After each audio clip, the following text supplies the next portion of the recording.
In the blazing heat of the Arizona Territory, when most men would walk away from trouble, Jonas Hale heard a cry from the depths of an abandoned well and found himself staring down at a beaten Apache woman who would either be his salvation or his damnation. This is the story of two broken souls who discovered that sometimes the deepest pits can become the foundation for the greatest love. Welcome to our channel, friends. Before we dive into this gripping tale of courage, redemption, and unexpected love on the American frontier, please hit that subscribe button and ring the bell for notifications. And tell me in the comments, what city are you watching from? I love seeing how far these stories travel across our great nation and beyond. Now settle in for the next 2 hours as we journey into the heart of the Old West, where honor was scarce, justice was swift, and love could bloom in the most unlikely places. The sun hung like a merciless eye over the settlement of Bitter Creek, Arizona Territory in the summer of 1882. Heat waves shimmered off the hard-pan earth, making the ramshackle buildings dance like mirages. It was the kind of place where decent folks didn't linger, and bad men felt right at home, a way station for drifters, gamblers, and those running from something they'd rather forget. Jonas Hale had been running for 3 years now.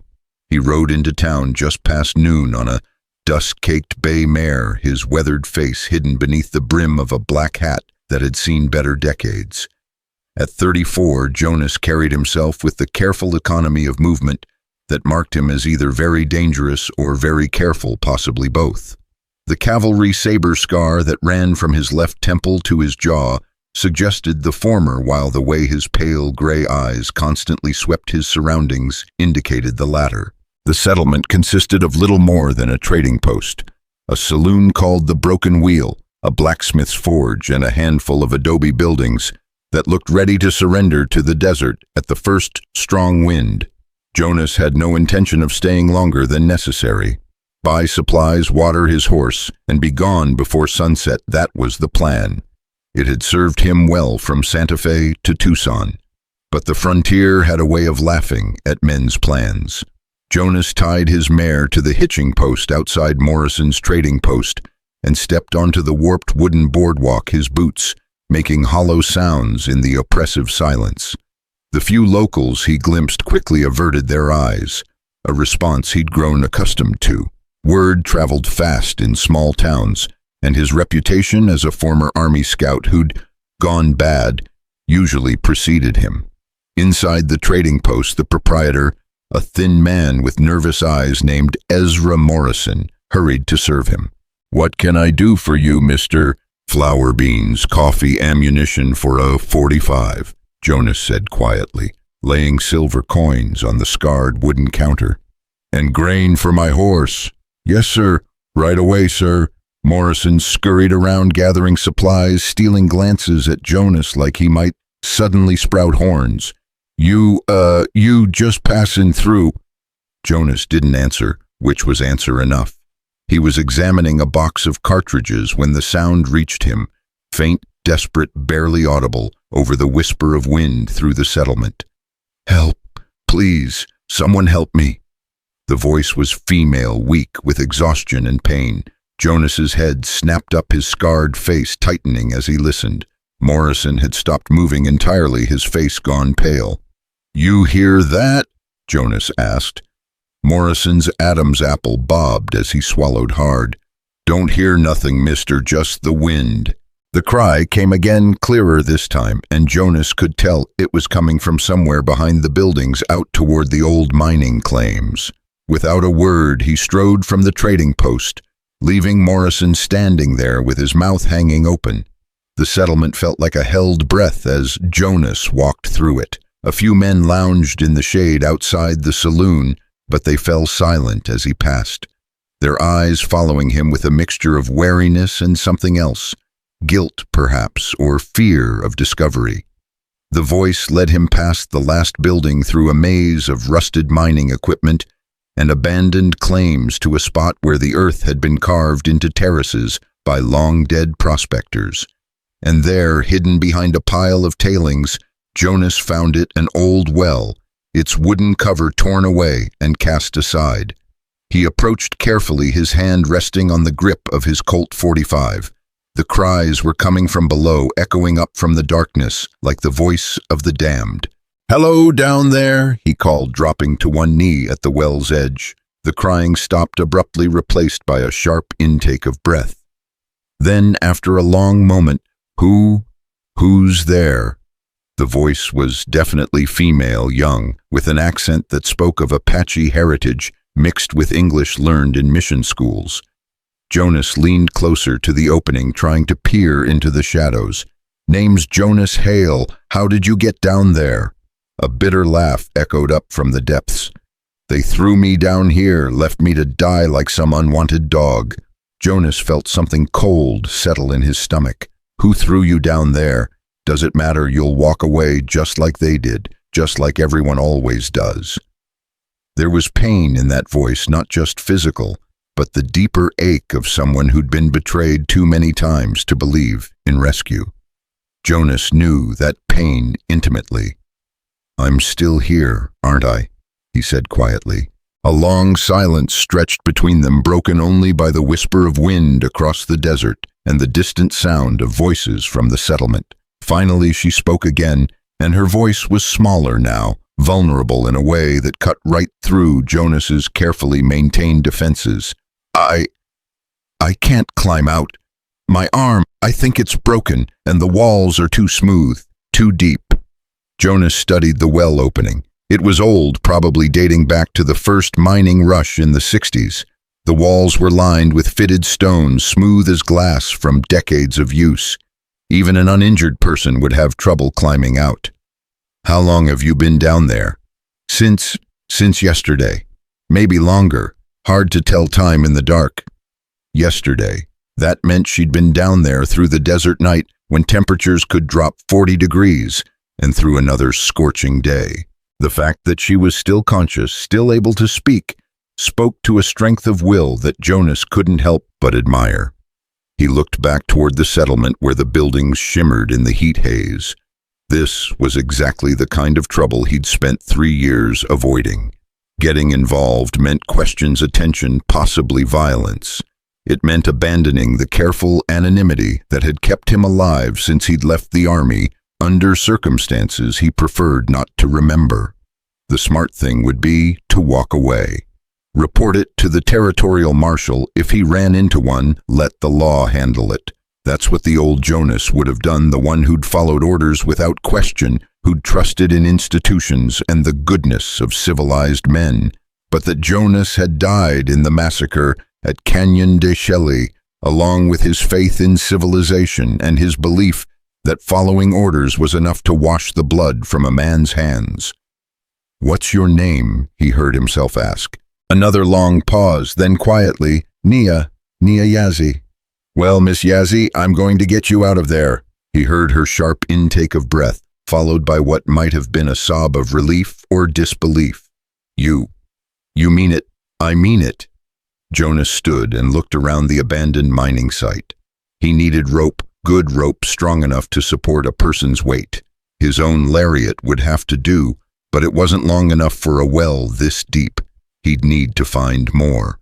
The settlement seemed to watch him as he walked back through it, eyes tracking him from windows and doorways, like wolves observing a stranger in their territory. Jonas ignored them all, his mind focused on the problem at hand. Rope. Where would he find rope in a place like this? The answer came to him as he passed the old freight office, a ramshackle building with Butterfield Overland Mail, still painted on its weathered sign, though the company had been defunct for years. Places like that always had rope tackle equipment left behind by whoever had moved on. The door was unlocked, hanging crooked on rusted hinges. Inside, dust motes danced in shafts of sunlight that slanted through gaps in the roof. But there, coiled in a corner like a sleeping snake, was exactly what he needed, 100 feet of good hemp rope thick as his thumb and strong enough to haul freight wagons out of arroyos. Jonas was testing the rope's strength when a shadow fell across the doorway. "Wouldn't do that if I was you, stranger." The voice was gravelly authoritative, with the kind of casual menace that came from years of having men jump when you spoke. Jonas didn't turn around, but he could see the man's reflection in a broken mirror propped against the wall, tall, broad-shouldered, with a tin star pinned to his vest, and a Remington revolver riding low on his hip. Sheriff Caleb Dutch. Jonas had heard of him, a man who ruled his territory with an iron fist, and wasn't too particular about which side of the law his iron fell on. Wouldn't do what? Jonas asked, still examining the rope. Get involved in things that ain't your concern. Now Jonas did turn slowly, his hands visible, but ready. Dutch was exactly what he'd expected, a big man gone soft around the middle with pale eyes that held the flat, empty look of someone who'd stopped caring about right and wrong a long time ago. Two deputies flanked him, both young and nervous, hands hovering near their weapons. Didn't realize rescuing folks from wells was against the law, Jonas said evenly. Dutch's laugh was like gravel in a bucket. Depends on the folk. Some folk, well, they end up where they end up for good reason. What reason would that be? The sheriff's face hardened. Apache witch tried to curse the wrong man. Put the evil eye on Tom Brennan's cattle, killed 3 head before we stopped her. Lucky for her, we're civilized folk. In the old days, we'd have burned her at the stake. Jonas felt that familiar cold weight settling in his chest, the same feeling he'd had watching Captain Morrison give the order to fire on the Apache camp at Canyon de Shelly, knowing there were women and children in those wiki-ups, knowing it was wrong but being too much of a soldier to disobey. Civilized, he repeated, tasting the word like it was poison. That's right, we gave her a trial fair and square, found her guilty of witchcraft and practicing heathen magic. Sentence was death, but we're merciful folk. Figured the desert would do the job natural-like. And if she climbs out, Dutch's hand moved to rest on his gun butt. She won't. The challenge hung in the air between them like smoke from a gunshot. Jonas could feel the weight of the moment, the crossroads that would define what kind of man he was going to be for the rest of his life. He could walk away, mount his horse, and be in the next territory by nightfall. Or he could take that rope and pull a condemned woman out of her grave, knowing it would mark him as an enemy to every man in Bitter Creek. The smart choice was obvious. The right choice was harder to see. Funny thing about wells, Jonas said, finally coiling the rope over his shoulder. Sometimes they're deeper than they look. Dutch's face went red. You don't want to do this, stranger. You got no stake in our justice. Maybe not, but I got a stake in my own. The silence stretched between them, broken only by the whisper of wind and the distant sound of Naya's voice, calling up from the well, weak but persistent. The deputies shifted nervously, hands inching toward their guns. Finally, Dutch nodded slowly.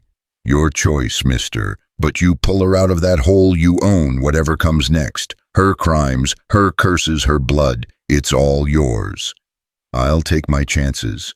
Jonas walked past the 3 lawmen, feeling their eyes boring into his back like hot pokers.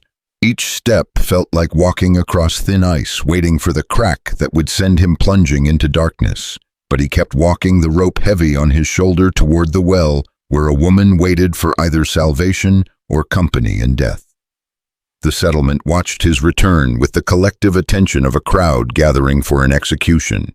Men stepped out of buildings to stare. Women peered from windows. Even the dogs seemed to sense that something momentous was happening. Jonas ignored them all, his focus narrowed to the task at hand. Back at the well, Nia's voice rose to meet him, weak but hopeful. You came back. Told you I would. Jonas knelt at the well's edge and peered down into the darkness. Now that his eyes were adjusted, he could just make out her shape, a small figure huddled against the stone wall, one arm hanging at an unnatural angle. How deep is it down there? Maybe 30 feet. There's a little water at the bottom, but it tastes like metal and stone. Jonas nodded and began tying the rope around the remains of the well's wooden windlass, testing each knot twice. The wood was old and weathered, but it seemed solid enough to hold. I'm going to lower a rope down to you. Think you can tie it around your waist with one good arm? I think so. Maybe. Her voice was getting weaker, exhaustion and dehydration taking their toll. Just hold on a little longer. We'll get you out of there. Jonas fed the rope into the well, playing it out hand over hand until he heard Nia's voice from below. I've got it. Good. Tie it around your waist under your arms if you can manage it. Make it as tight as you can. Your life depends on that knot. He waited, listening to her struggle with the rope in the darkness below. It seemed to take forever, but finally her voice echoed up. It's tied. All right. I'm going to pull you up now. Don't try to help by pushing against the walls. Just let the rope do the work. Jonas wrapped the rope around his waist and began to pull hand over hand, feeling the weight of her body transmitted through the hemp fibers. She was lighter than he'd expected, probably hadn't eaten much in days, maybe weeks. As he pulled, he could hear her soft gasps of pain echoing up from the well. 30 feet had never seemed so far. Halfway up, the rope suddenly jerked, and he heard her cry out. "What's wrong?" he called down. "My arm. It's caught on something, a stone sticking out of the wall." Jonas could hear the pain in her voice, but also something else, determination. This was a woman who'd survived things that would have broken weaker souls. "Can you work it free?" I think so. Just give me a moment." The rope went slack for a few seconds, then tightened again. "All right, I'm clear." Jonas resumed pulling, his muscles burning with the effort. Behind him, he could sense the settlement watching, waiting to see what would emerge from their impromptu grave. Some part of him wondered what he'd find when she finally reached the surface. What kind of woman would inspire such fear in an entire town? He got his answer when her head finally appeared at the well's opening. Nia Yazzie was young, probably no more than 22 or 23, with the high cheekbones and dark eyes of her Apache heritage. But it wasn't her beauty that struck Jonas first. It was the fierce intelligence in those eyes, the way she met his gaze without flinching despite her obvious pain and exhaustion. This was no broken victim. This was a survivor. Her long black hair was matted with dust and blood, her simple cotton dress torn and stained. Her left arm hung useless at her side, clearly broken, and dark bruises marked her throat and face. But she was alive, and there was something undefeated in her expression that Jonas recognized, the same thing he saw in his own mirror on the rare occasions he looked into one. "Easy now," he said, reaching down to grasp her good arm. "Let me pull you the rest of the way." With his help, she managed to climb out of the well and collapse onto the hard-packed earth beside it, breathing heavily. For a moment, they just looked at each other, two damaged souls taking each other's measure. "Thank you," she said finally, her voice barely above a whisper. Jonas was untying the rope from around her waist when he heard the footsteps. Multiple sets approaching from the direction of the settlement. He didn't need to look to know who it was. "Well, well," Sheriff Dutch's voice carried across the empty space. "Look what crawled out of the ground." Jonas stood slowly, positioning himself between Nia and the approaching men. There were more of them now, Dutch and his 2 deputies, plus 4 or 5 townsmen Jonas recognized from the saloon. All armed, all looking like they'd tasted something bitter. "Sheriff," Jonas nodded politely, his hand resting casually near his gun. "Thought I made myself clear back there, stranger. That woman's been tried and sentenced. You got no right interfering with justice." "Funny," Jonas replied. "Where I come from, justice means a fair trial and proper representation, not throwing folks down wells to die slow." One of the townsmen, a big man with a red face and mean eyes, spat into the dust. "That's Tom Brennan," Dutch said by way of introduction. "Man, she cursed." Brennan stepped forward, his face twisted with rage. "Killed 3 of my best breeding cattle with her heathen magic. Cost me 2 months' income. Bitch deserves everything she got." Jonas looked down at Nia, who was struggling to sit up despite her broken arm. "That true, you cursed this man's cattle?" She met his eyes steadily. "His cattle drank from a poisoned water hole, same poison that's been seeping out of the old copper mine for months. I tried to tell them, but they wouldn't listen to an Apache woman." "Lies!" Brennan roared. She cursed them. I seen her collecting herbs and bones, making her devil magic. I was gathering medicine plants, Nia said quietly, to help the Mexican woman in town whose baby had the fever, but they see an Apache woman with plants and assume witchcraft. Jonas felt the familiar knot of anger and disgust forming in his stomach. How many times had he seen this same story play out, fear and ignorance masquerading as justice, hatred hiding behind the mask of law and order? Even if that's true, Dutch said, she was tried fair and square by a jury of citizens. Verdict was guilty. You got no authority to overturn the decision of this community. What I got, Jonas said quietly, is a conscience. Something that seems to be in short supply around here. The words hit the assembled men like a slap. Hands moved toward weapons, faces hardened with anger and embarrassment. Jonas felt the familiar tightening in his chest that came before violence, the same feeling he'd had 1,000 times during his army days, when words stopped working and metal started talking. But before anyone could clear leather, Nia struggled to her feet, swaying slightly, but standing straight. When she spoke, her voice carried clearly across the empty ground. You want to kill me? Then do it, but don't pretend it's justice. Don't pretend you're anything more than cowards and murderers. The words fell into the desert silence like stones into still water, creating ripples of shame and rage that spread through the assembled men. Several of them looked at the ground, unable to meet her eyes. You got a mouth on you, squaw, Brennan snarled. Always did. Maybe we should have cut your tongue out before we threw you down there. That's when Jonas stepped forward, his hand moving to rest on his gun butt. Anybody touches her, they answer to me. The threat hung in the air like heat lightning before a storm.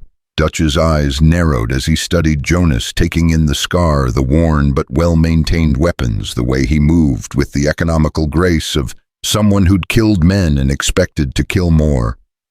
You know who you're throwing in with, stranger. This woman's got Apache blood. Her people killed your people for generations, raped and murdered and scalped from here to Mexico. My people, Jonas said softly, wore blue uniforms and followed orders, even when those orders involved killing women and children in their sleep. So don't talk to me about whose people did what to whom. The words came out harder than he'd intended, carrying 3 years of guilt and rage he'd kept bottled up inside. But they had their effect. Several of the men shifted uncomfortably and Dutch's face went pale. Your army, the sheriff said. It wasn't a question. Was. Past tense. What happened? Jonas was quiet for a long moment, his eyes distant. When he spoke, his voice was flat, emotionless. Canyon de Shelley, winter of 79, had orders to clear out a band of hostiles. Turned out to be mostly women, children, and old men. Did it anyway because that's what soldiers do. They follow orders. The silence that followed was deafening. Even Nia was staring at him with something like shock in her dark eyes. So you see, Sheriff, Jonas continued, I got my own sins to answer for, my own ghosts to carry, but I'll be damned if I'm going to stand by and watch you murder an innocent woman just because she's got the wrong color skin. Brennan's face was purple with rage. She ain't innocent. She cursed my cattle. Your cattle drank poison water, Jonas replied.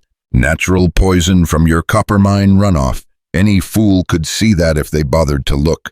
You calling me a fool? I'm calling you a man so blinded by hate you can't see the truth when it's staring you in the face. That did it. Brennan's hand dropped to his gun, but Jonas was faster, so much faster, that the big man's Colt was still clearing leather when he found himself staring down the barrel of Jonas's .45. Don't, Jonas said quietly. I've killed better men than you for worse reasons. Brennan froze, his face going white as he realized how close he'd come to dying. Around him the other men shifted nervously, suddenly aware that they weren't dealing with some drifting saddle tramp, but with someone far more dangerous. Dutch held up his hands in a peacekeeping gesture. Now hold on, everybody. Let's not do anything hasty here. Jonas kept his gun trained on Brennan, but spoke to the sheriff. Here's what's going to happen. Miss Yazzie and I are going to walk out of here, and you're going to let us go. In return, I won't kill half your town. And if we don't agree," Jonas's smile was cold as winter wind, "then you can explain to the territorial marshal why his jurisdiction suddenly got a lot quieter." For a long moment, the two groups faced each other across the empty ground, Jonas and Naya on one side, Dutch and his men on the other. The desert wind whispered between them, carrying the scent of dust and sage and the metallic tang of fear. Finally, Dutch nodded slowly. "All right, stranger, you and the woman can go, but if I ever see either of you in my territory again—" "You won't," Jonas said, holstering his weapon. "This place has a smell to it I don't much care for." He turned to Naya, who was watching the entire exchange with wide eyes. "Can you ride?" She nodded, though he could see the pain the movement caused her. "My horse is back at the trading post. Think you can make it that far?" "I can make it." Jonas believed her. This was a woman who'd survived being thrown down a well and left to die, who'd faced down a lynch mob with a broken arm and her chin held high. A woman like that could probably walk to California if she had to. They made their way back through the settlement, past the watching eyes, and whispered curses. Jonas kept his hand near his gun and his attention on the rooftops and windows, ready for trouble.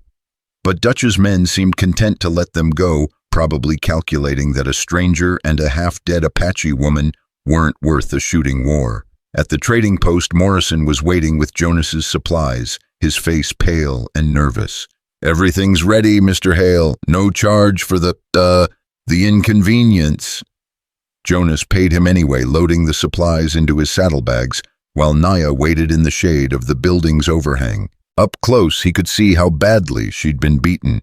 Her left arm was definitely broken, possibly in more than one place, and the bruises on her throat suggested someone had tried to strangle her. "Can you ride behind me?" he asked. "I can do whatever I need to do." Her voice was steady, but Jonas could see the exhaustion in her eyes, the way she favored her injured arm. She needed medical attention, rest, food, all things that were in short supply in a place like Bitter Creek. "There's a mission station about 20 miles south of here," he said, helping her climb up behind him. "Mexican priest named Father Miguel. He'll help us." Naya's arms went around his waist as he urged the horse forward out of the settlement and into the open desert. Behind them, Bitter Creek shimmered in the heat like a fever dream, already fading into the distance. As they rode, Jonas found himself acutely aware of the woman pressed against his back. The warmth of her body, the way her breath stirred the hair at the base of his neck. It had been a long time since he'd been this close to anyone, and the feeling was both comforting and unsettling. "Why?" she asked, suddenly her voice barely audible over the sound of hoofbeats. "Why what? Why did you help me? You don't know me. You don't owe me anything." Jonas was quiet for a long time, considering the question. Why had he helped her? It wasn't duty. He'd left that behind with his army commission. It wasn't the law. The law, such as it was, had been against her. So why? "I told you," he said finally. "I got my own ghosts to carry. Maybe helping you helps me sleep a little better." "Canyon de Chelly," she said quietly. "I know that place. My grandfather died there." Jonas felt her words like a physical blow. Of all the things she could have said, that was the one he'd been dreading. The massacre at Canyon de Chelly had been the final straw that broke his faith in the army in America, in the idea that civilization was somehow better than savagery. "I'm sorry," he said, and meant it. "You were there. I was there." The words came out like broken glass. Following orders, always following orders. Naya was quiet for a moment, her arms tightening slightly around his waist. "My grandfather was a medicine man. He said the spirits sometimes put us where we need to be, even if we don't understand why at the time. Maybe the spirits put you there so you could be here now." Jonas didn't know what to say to that. He'd never been much for religion, or spirits, or anything that couldn't be measured, weighed, and counted. But riding through the desert with this woman's arms around him, feeling the weight of her trust, Despite everything that had happened between their peoples, he found himself willing to consider that maybe there were forces at work larger than his understanding. The sun was beginning its long slide toward the western horizon when they finally reached the mission station, a small adobe building surrounded by a vegetable garden that somehow managed to thrive in the desert heat.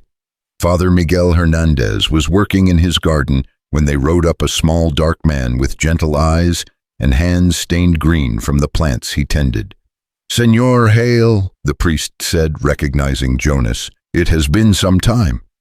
"Father, I've got someone who needs help." Father Miguel's eyes shifted to Nia, taking in her injuries and her obvious Apache heritage without comment. The priest had been ministering to the lost and forgotten of the frontier for 20 years. Nothing surprised him anymore. "Bring her inside," he said simply. "I will get my medical supplies." The mission's interior was cool and dim, with thick adobe walls that kept out the desert heat. Religious paintings lined the walls, and a simple wooden cross hung above a small altar.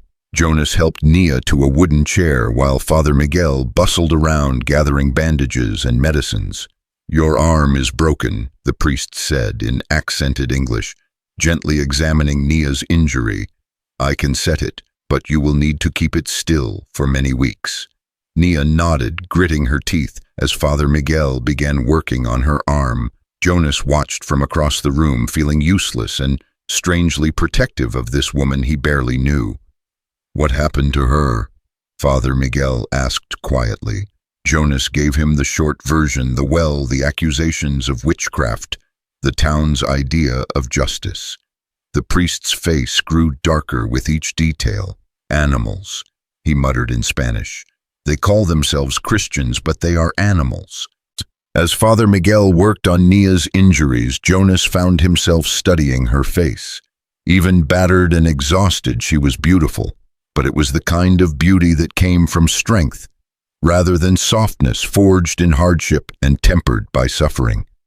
Her dark eyes missed nothing, taking in every detail of the mission's interior, cataloging exits and potential weapons with the unconscious caution of someone who'd learned to survive in a hostile world. "There," Father Miguel said, finishing the last of the bandages. "The arm is set, but it must remain still, and you need food, rest, and time to heal." "How much time?" Nia asked. 6 weeks, perhaps 8, and that is if you do not stress the break." Jonas saw something flicker across Nia's face. Disappointment, perhaps, or fear. "I don't have 6 weeks," she said quietly. "Why not?" Jonas asked. She was quiet for a moment, her eyes distant. "There are people looking for me, not just the ones in Bitter Creek. I need to keep moving." "What kind of people?" "The kind that don't give up easily." Jonas recognized the tone. He'd used it often enough himself. The voice of someone with enemies on their trail, someone who'd learned that standing still meant dying. "Well," he said finally, "looks like you're stuck with me for a while. I know places we can go, places where folks don't ask too many questions." Nia stared at him, her dark eyes searching his face. "You don't understand. These aren't the kind of people you want to cross. If they find me with you, then I guess we'd better make sure they don't find us." Father Miguel cleared his throat diplomatically. "Perhaps you should both stay here tonight. Rest, eat, make your plans in the morning when your minds are clear." It was good advice. Jonas's horse needed rest. Nia needed medical attention, and he needed time to think about what he'd gotten himself into. Because one thing was becoming clear, pulling Nia Yazzie out of that well hadn't been the end of anything. It had been the beginning. As evening settled over the desert, Jonas sat on the mission's small porch, watching the sun paint the sky in shades of orange and red. Behind him, he could hear Nia talking quietly with Father Miguel in a mixture of English and Spanish, their voices a soft murmur in the gathering dusk. For the first time in 3 years, Jonas found himself thinking about something other than the next town, the next job, the next place to run. He thought about the woman inside, her courage in the face of death, her refusal to break even when everything seemed hopeless. She reminded him of someone he'd once known, someone he'd once been before Canyon de Celli, stripped away his illusions about honor and duty, and left him with nothing but guilt and the need to keep moving. Maybe that's why he'd helped her. Maybe in saving her, he was trying to save some part of himself that he'd thought was lost forever.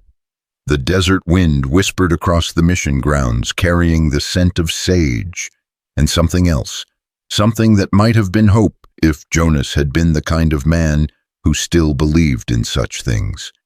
Inside the mission, Nia was telling Father Miguel about the poisoned water hole, about trying to warn the townspeople, about how her words had been twisted into accusations of witchcraft.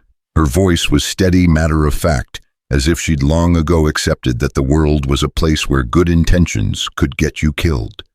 But Jonas heard something else in her voice, something that matched what he'd seen in her eyes when she faced down that lynch mob. Fire, steel, the kind of strength that didn't break no matter how hard the world pressed down on it. He'd spent 3 years running from his past, trying to outride his ghosts. But sitting there on that mission porch with the desert stretching out before him and a brave woman's voice drifting through the adobe walls behind him, Jonas Hale began to think that maybe it was time to stop running. Maybe it was time to stand and fight. The question was, fight for what? And with the sun sinking toward the horizon and the first stars beginning to appear in the darkening sky, Jonas found himself thinking that maybe he'd already found his answer. It was sitting inside the mission with a broken arm and defiant eyes, talking to a Mexican priest about poisoned water and the price of being different in a world that feared what it didn't understand. For the first time in 3 years, Jonas Hale had found something worth protecting.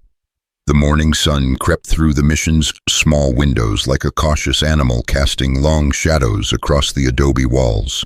Jonas had slept fitfully on the floor, his hand never straying far from his gun, even in sleep. 3 years of living on the edge had taught him that safety was an illusion, and last night's events at Bitter Creek had done nothing to change that perspective.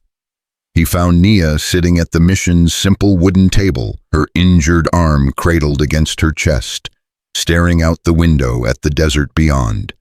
Father Miguel was preparing breakfast over the small fire, the smell of beans and tortillas filling the cool morning air. "How's the arm?" Jonas asked, settling into the chair across from her. "It hurts." Her honesty was refreshing after years of dealing with people who wore masks and told comfortable lies. "But pain means I'm alive, which is more than I expected yesterday." Father Miguel set plates before them, steam rising from the simple meal. "Eat," he said firmly, "both of you. The desert does not forgive the weak or the hungry." As they ate, Jonas studied Nia's face in the morning light. The bruises were darker now, purple and yellow marks that told the story of her beating in vivid detail. But her eyes were alert, calculating, already planning her next move. This was not a woman who accepted defeat even when the odds were stacked against her. "Tell me about these people who are looking for you," Jonas said between bites of beans. Nia's fork paused halfway to her mouth. "Why? Because if we're going to travel together, I need to know what kind of trouble we're riding into." She set down her fork and looked at him directly. "We're not traveling together. I appreciate what you did yesterday more than you'll ever know, but I won't drag you into something that could get you killed." "Little late for that, don't you think?" Jonas gestured toward his scarred face. "The moment I pulled you out of that well, I made enemies in Bitter Creek. And word travels fast in the territory. By now, half of Arizona knows there's a stranger taking the side of Apache witches." "I'm not a witch," Nia said quietly. "I know that, you know that, but that's not the story that's going to spread." Father Miguel cleared his throat diplomatically. "Perhaps it would be wise to share information, señorita. Jonas is a good man despite his troubles. If there are dangerous people seeking you, he should know." Nia was quiet for a long moment, her dark eyes distant. When she spoke, her voice carried the weight of old pain. "My father was a trader, half Apache, half Mexican. My mother was full-blood Apache from Cochise's band. When I was 16, my father was murdered by claim jumpers who wanted his trading post. I was there when it happened." She paused, her good hand clenching into a fist on the table. Jonas waited, recognizing the struggle of someone forcing themselves to revisit old wounds. There were 4 of them, brothers named Keller, Silas, Marcus, Luke, and Ezra. They shot my father down in cold blood, then burned the trading post.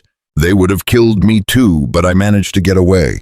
Hid in the desert for 3 days before some of my mother's people found me. What did you do then? What any daughter would do. I went to the territorial marshal, told him what happened. He said he'd look into it. Naya's laugh was bitter as desert wind. But the Kellers had money influence. They claimed my father had been rustling cattle, said they acted in self-defense. The marshal ruled it a justified killing. Jonas felt the familiar knot of anger forming in his stomach. He'd seen this story too many times. Justice perverted by money and prejudice, the powerful crushing the weak beneath their boots. "So you took matters into your own hands," he said. Naya nodded slowly.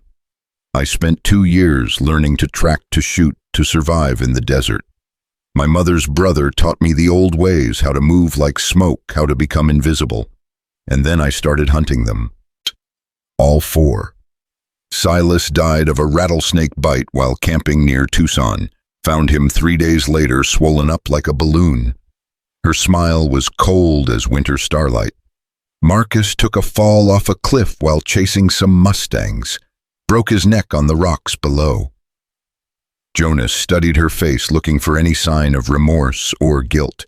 He found none, and realized that neither shocked nor troubled him. Justice came in many forms on the frontier, and sometimes a man or woman had to make their own. "That leaves 2, he said. "Luke died last month, drank some bad whiskey and never woke up. And Ezra," Nia's expression hardened, "Ezra's the smart one, the dangerous one. When his brothers started dying, he figured out what was happening. He's been hunting me ever since, getting closer each time. That's why I was in Bitter Creek, trying to stay ahead of him." Father Miguel crossed himself quietly. "Violence breeds violence, Nina. When will it end? When Ezra Keller is dead," Naya said simply. "Or when I am." Jonas pushed back his chair and walked to the window, staring out at the desert landscape. The mission sat in a small valley, surrounded by low hills covered in scrub brush and mesquite. It was good defensive terrain, plenty of cover, multiple escape routes, clear lines of sight in all directions. But it was also isolated, far from help if trouble came calling. "How close is he?" Jonas asked, without turning around. "Close enough. He had men in Bitter Creek asking questions about me. That's why they grabbed me so quick when Brennan's cattle started dying. They were already suspicious, already looking for excuses. So pulling you out of that well painted a target on your back. I'm sorry for that. I truly am." Jonas turned back to face her, his scarred features thoughtful. "Don't be. I've been carrying a target for 3 years now. At least this time it's for something worthwhile. You don't understand. Ezra's not like his brothers. He's patient, methodical. He hires the best men he can find. Trackers, gunfighters, killers. And he doesn't give up. Neither do I." The simple statement hung in the air between them like a challenge. Father Miguel looked from one to the other, recognizing something in their faces that spoke of decisions made and lines drawn in the sand. "There is a place," the priest said quietly, "in the mountains 2 days' ride from here. An old Apache stronghold, abandoned now but still defensible. My people used to trade there before the wars. If you must make a stand—" "No," Nia said firmly. "I won't let innocent people get caught in this. It's my fight." "Like hell it is," Jonas replied, his voice carrying the flat authority of a man accustomed to being obeyed. "The moment they threw you down that well, it became everyone's fight. And the moment I pulled you out, it became mine too." Nia stared at him, her dark eyes searching his face. Why are you doing this?"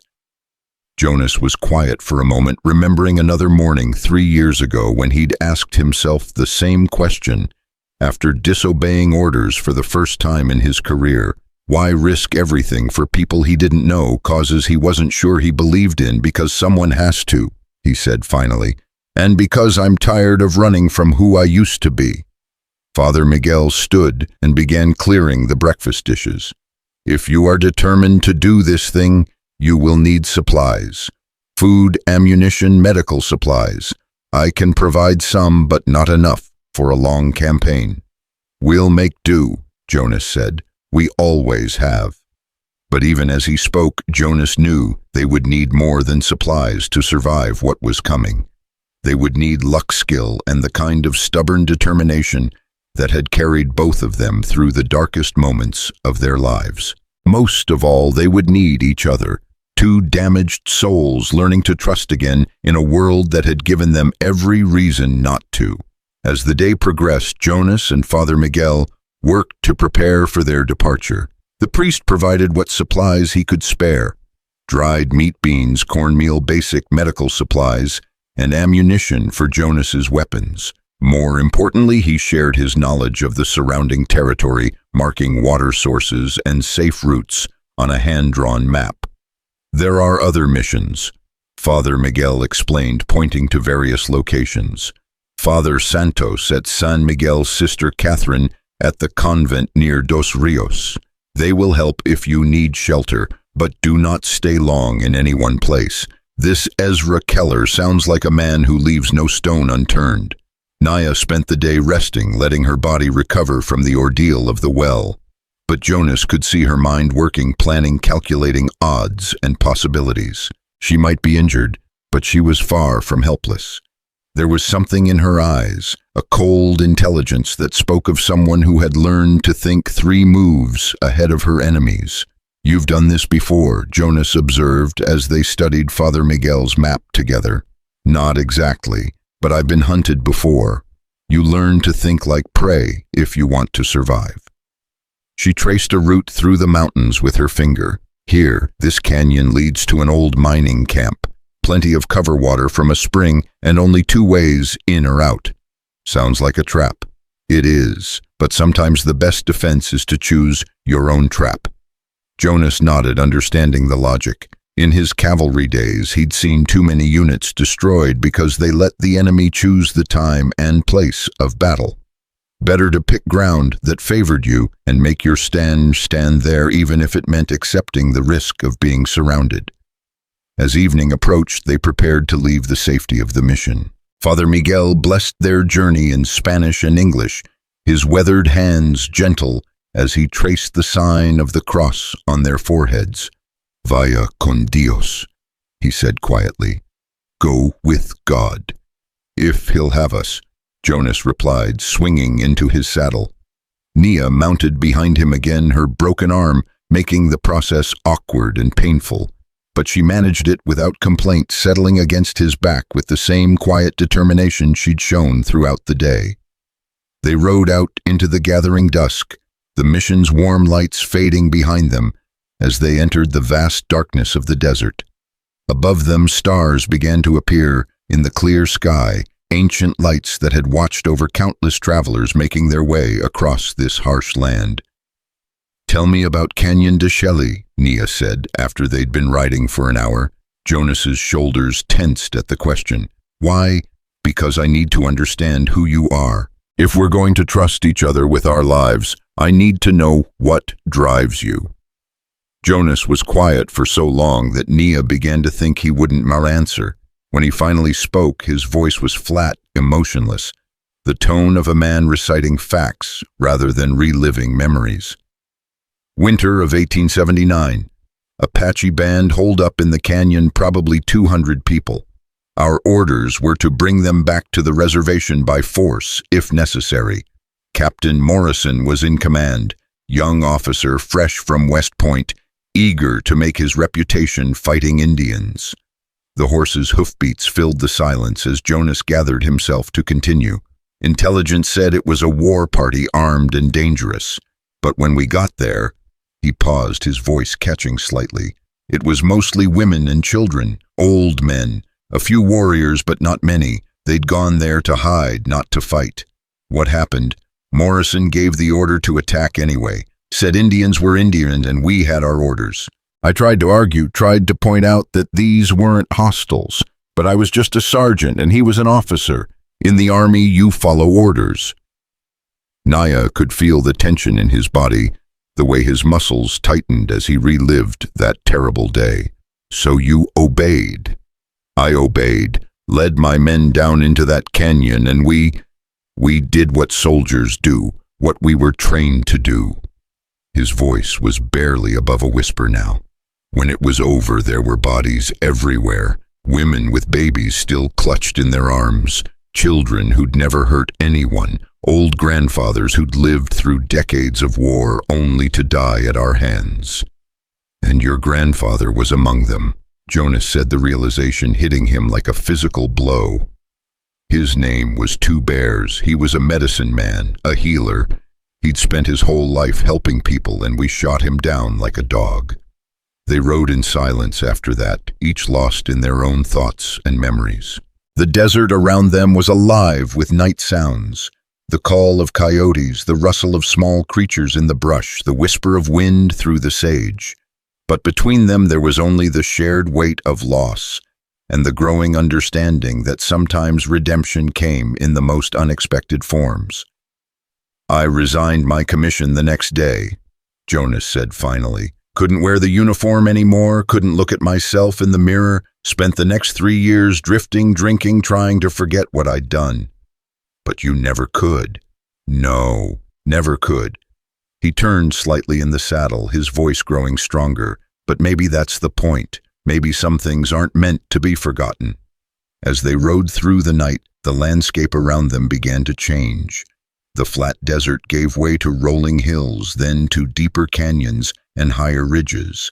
They were entering the Sierra Madre foothills, where the Apache had once ruled supreme and where Nia's people had fought their last desperate battles against the encroaching tide of American expansion.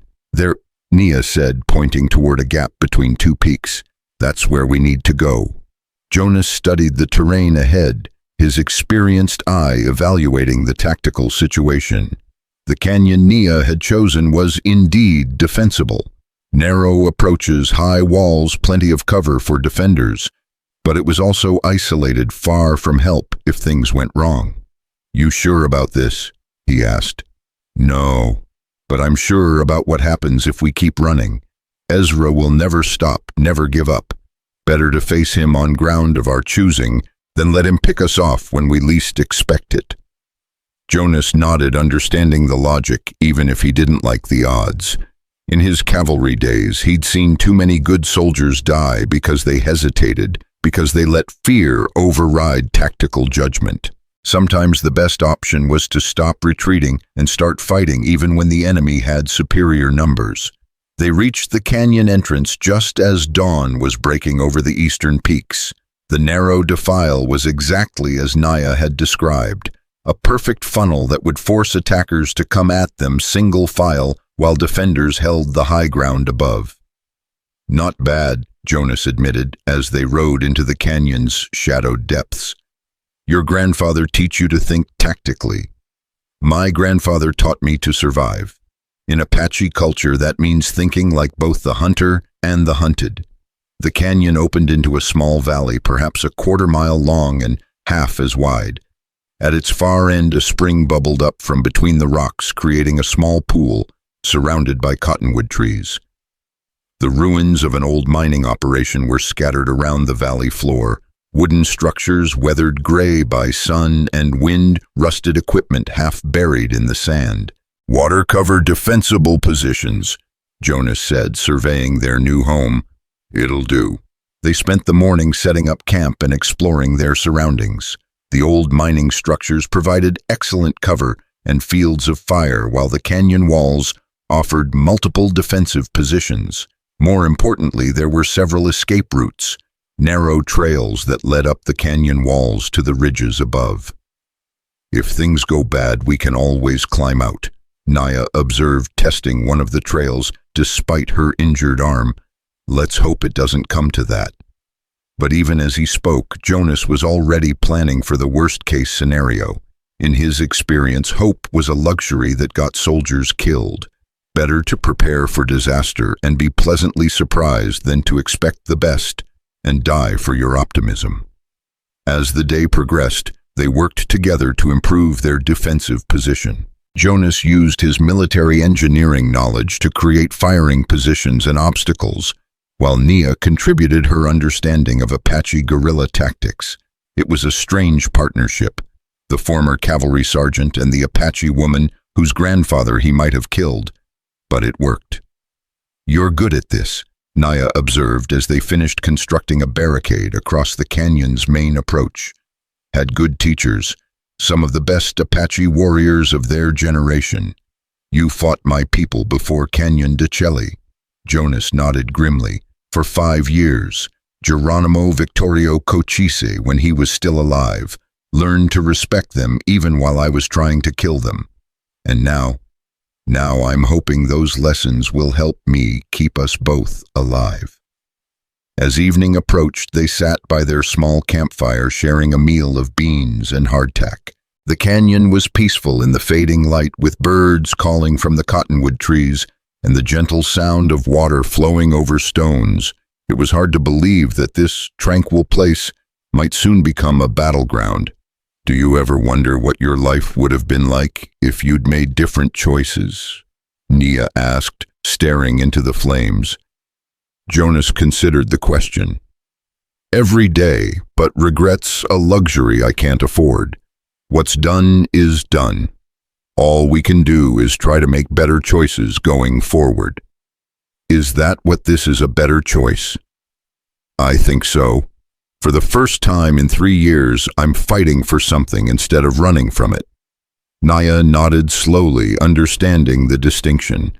She'd spent the last 2 years hunting the men who killed her father, driven by rage and the need for vengeance. But somewhere along the way, the hunt had become something more. A quest for justice, for the right to exist, in a world that seemed determined to destroy anyone who was different. "My father used to say that a person's character wasn't defined by what happened to them, but by how they responded to what happened to them," she said quietly. "Smart man. He was.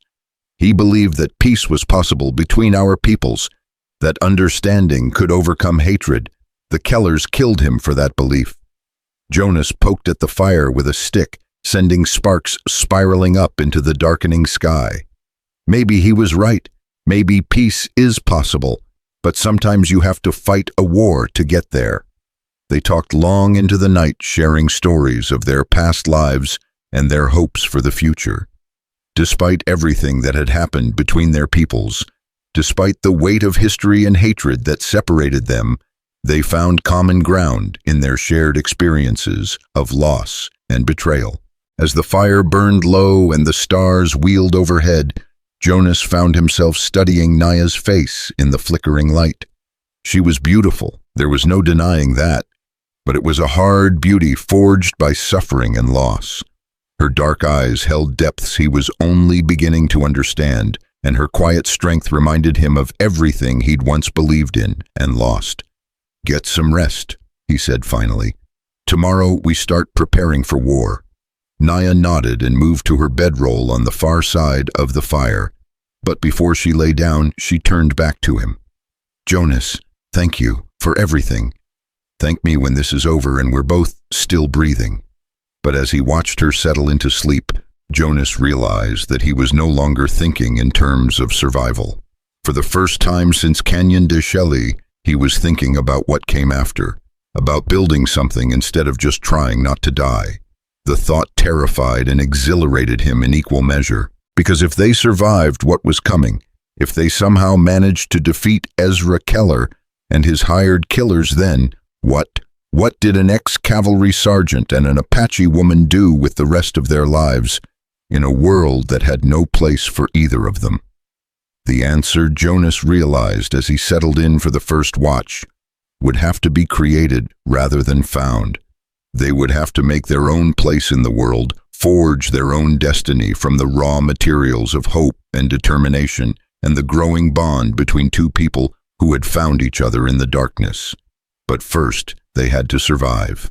And as Jonas checked his weapons one final time and settled in to watch the canyon approaches, he found himself thinking that maybe, just maybe, they had a chance. Outside the canyon, coyotes called to their mates under the star-filled sky, their voices echoing off the ancient stone walls like spirits of the past, offering their blessing to the living. And in that sound, Jonas heard something he hadn't heard in 3 years. The promise of tomorrow. The promise of tomorrow shattered with the dawn. Jonas woke to the sound that had haunted his nightmares for 3 years. The distant ring of shod hooves on stone, echoing off canyon walls like death's own bell. He was on his feet before consciousness fully returned his hand, instinctively finding the grip of his Colt as he scanned the canyon rim above them. "Nia," he whispered, urgently moving to where she slept. "Wake up, we've got company." She came awake instantly, the way people learn to do when sleep could mean death. Her dark eyes were alert before she'd even sat up, already cataloging sounds and shadows with the instincts of someone who'd spent years being hunted. "How many?" she asked quietly, favoring her broken arm as she reached for the rifle Jonas had given her. "Hard to tell. At least 6 horses, maybe more." Jonas moved to the edge of their camp, staying low behind the weathered timbers of an old mining structure. They're being careful, taking their time. The hoofbeats had stopped now, replaced by the kind of silence that made the hair on the back of a man's neck stand up. It was the silence of predators circling their prey, of death gathering itself for the strike. "It's him," Nia said, with flat certainty. "Ezra found us." Jonas nodded grimly. He'd hoped they would have more time to prepare, more time to strengthen their defenses and plan their tactics. But the frontier had a way of forcing a man's hand before he was ready, and all they could do now was make the best of a bad situation. "Stay low and stay close," he said, checking his weapons one final time. "Remember what we talked about. If things go bad, head for the North Trail and don't look back. I'm not leaving you." The simple statement hit Jonas harder than he'd expected. It had been so long since anyone had cared whether he lived or died that he'd almost forgotten what it felt like to matter to another human being. "This isn't your fight anymore," he said. "You don't owe me anything." Nia's laugh was soft but carried an edge of steel. "You pulled me out of a well to die, stood up to a lynch mob, and helped me track down the man who killed my father. If this isn't my fight, what is?" Before Jonas could answer, a voice called out from somewhere above them, cultured, educated, with just a hint of southern drawl that spoke of plantation money and old family connections. "Miss Yazzie, I know you're down there. My name is Ezra Keller, and I believe we have some unfinished business to discuss." Jonas and Nia exchanged glances. There was something unsettling about the man's tone, polite, almost conversational, as if he were calling on neighbors for Sunday dinner rather than hunting down the woman who'd killed his brothers. "I know what you're thinking," Keller continued, his voice echoing off the canyon walls. "You're wondering how I found you so quickly. The truth is, I've been tracking you for months, learning your patterns, your preferences. Did you really think an abandoned mission would hide you from me?" Nia's face went pale. "Father Miguel," she whispered, "if he hurt that old priest." "I'm sure the good father is fine," Keller called out, as if he'd heard her. "Religious men have such interesting perspectives on moral absolutes. A few gold coins and some gentle persuasion were all it took to learn about your injuries, your traveling companion, and your likely destination." Jonas felt anger rise in his chest like bile. The idea of threatening a harmless old priest to gain tactical information was the kind of thing that separated soldiers from murderers. But then again, Ezra Keller had never pretended to be anything other than what he was. "What do you want, Keller?" Jonas called out, his voice carrying clearly. In the thin mountain air, a chuckle drifted down from above. "Ah, the mysterious stranger who rescued our Apache princess from her well. Jonas Hale, formerly Sergeant Hale of the 7th Cavalry. Quite a reputation you built for yourself before your unfortunate incident at Canyon de Shelley." The words hit Jonas like physical blows. His military record was supposed to be sealed, his disgrace buried in army bureaucracy. The fact that Keller knew about it meant he had connections that reached all the way to Washington. "I know about your court, Marshal Sergeant. Disobeying direct orders, abandoning your post, conduct unbecoming an officer." Of course, they were more discreet about the real reason you left. The fact that you couldn't stomach following orders anymore after what happened to all those innocent Apache families. Jonas's hand tightened on his rifle. Keller was trying to get inside his head, using his past as a weapon to undermine his confidence. It was a tactic Jonas had seen used before, and recognizing it made it easier to resist. "That was a long time ago," he called back. "Was it because from where I'm standing, it looks like you're making the same mistake all over again, taking the side of savages against uncivilized men, letting misplaced guilt override common sense? The only savage I see is the one hiding up on the rocks, instead of facing us like a man." The silence that followed was different somehow, sharper, more dangerous. When Keller spoke again, the conversational tone was gone, replaced by something cold and deadly. "I gave you a chance to walk away, Sergeant, more than I gave my brother's killer deserves. But if you insist on standing with her, then you can die with her." The first shot came from the canyon rim, the bullet spanging off a rock inches from Jonas's head and showering him with stone chips. He rolled behind better cover as more shots followed, the sound of gunfire echoing through the canyon like thunder. "There," Nia pointed toward a cluster of boulders on the eastern rim. "Muzzle flash at 10 o'clock. Jonas spotted the shooter and returned fire, his bullet chipping stone near the hidden gunman's position. The range was long for a rifle, nearly 300 yards, but he'd made longer shots during his cavalry days. More gunfire erupted from different positions around the canyon rim. At least 6 shooters, maybe more, positioned to create a crossfire that would make their small valley a killing ground. Keller had clearly been planning this assault for some time, bringing in professional gunmen and positioning them for maximum tactical advantage. "They've got us surrounded," Nia observed, squeezing off a shot at a shooter on the southern rim. "Not surrounded," Jonas corrected, studying the positions of their attackers. "They left the back door open." It was true. The western end of this canyon, where the old mine shaft disappeared into the mountainside, was unguarded. Either Keller didn't know about the tunnel system back there, or he was deliberately leaving them an escape route.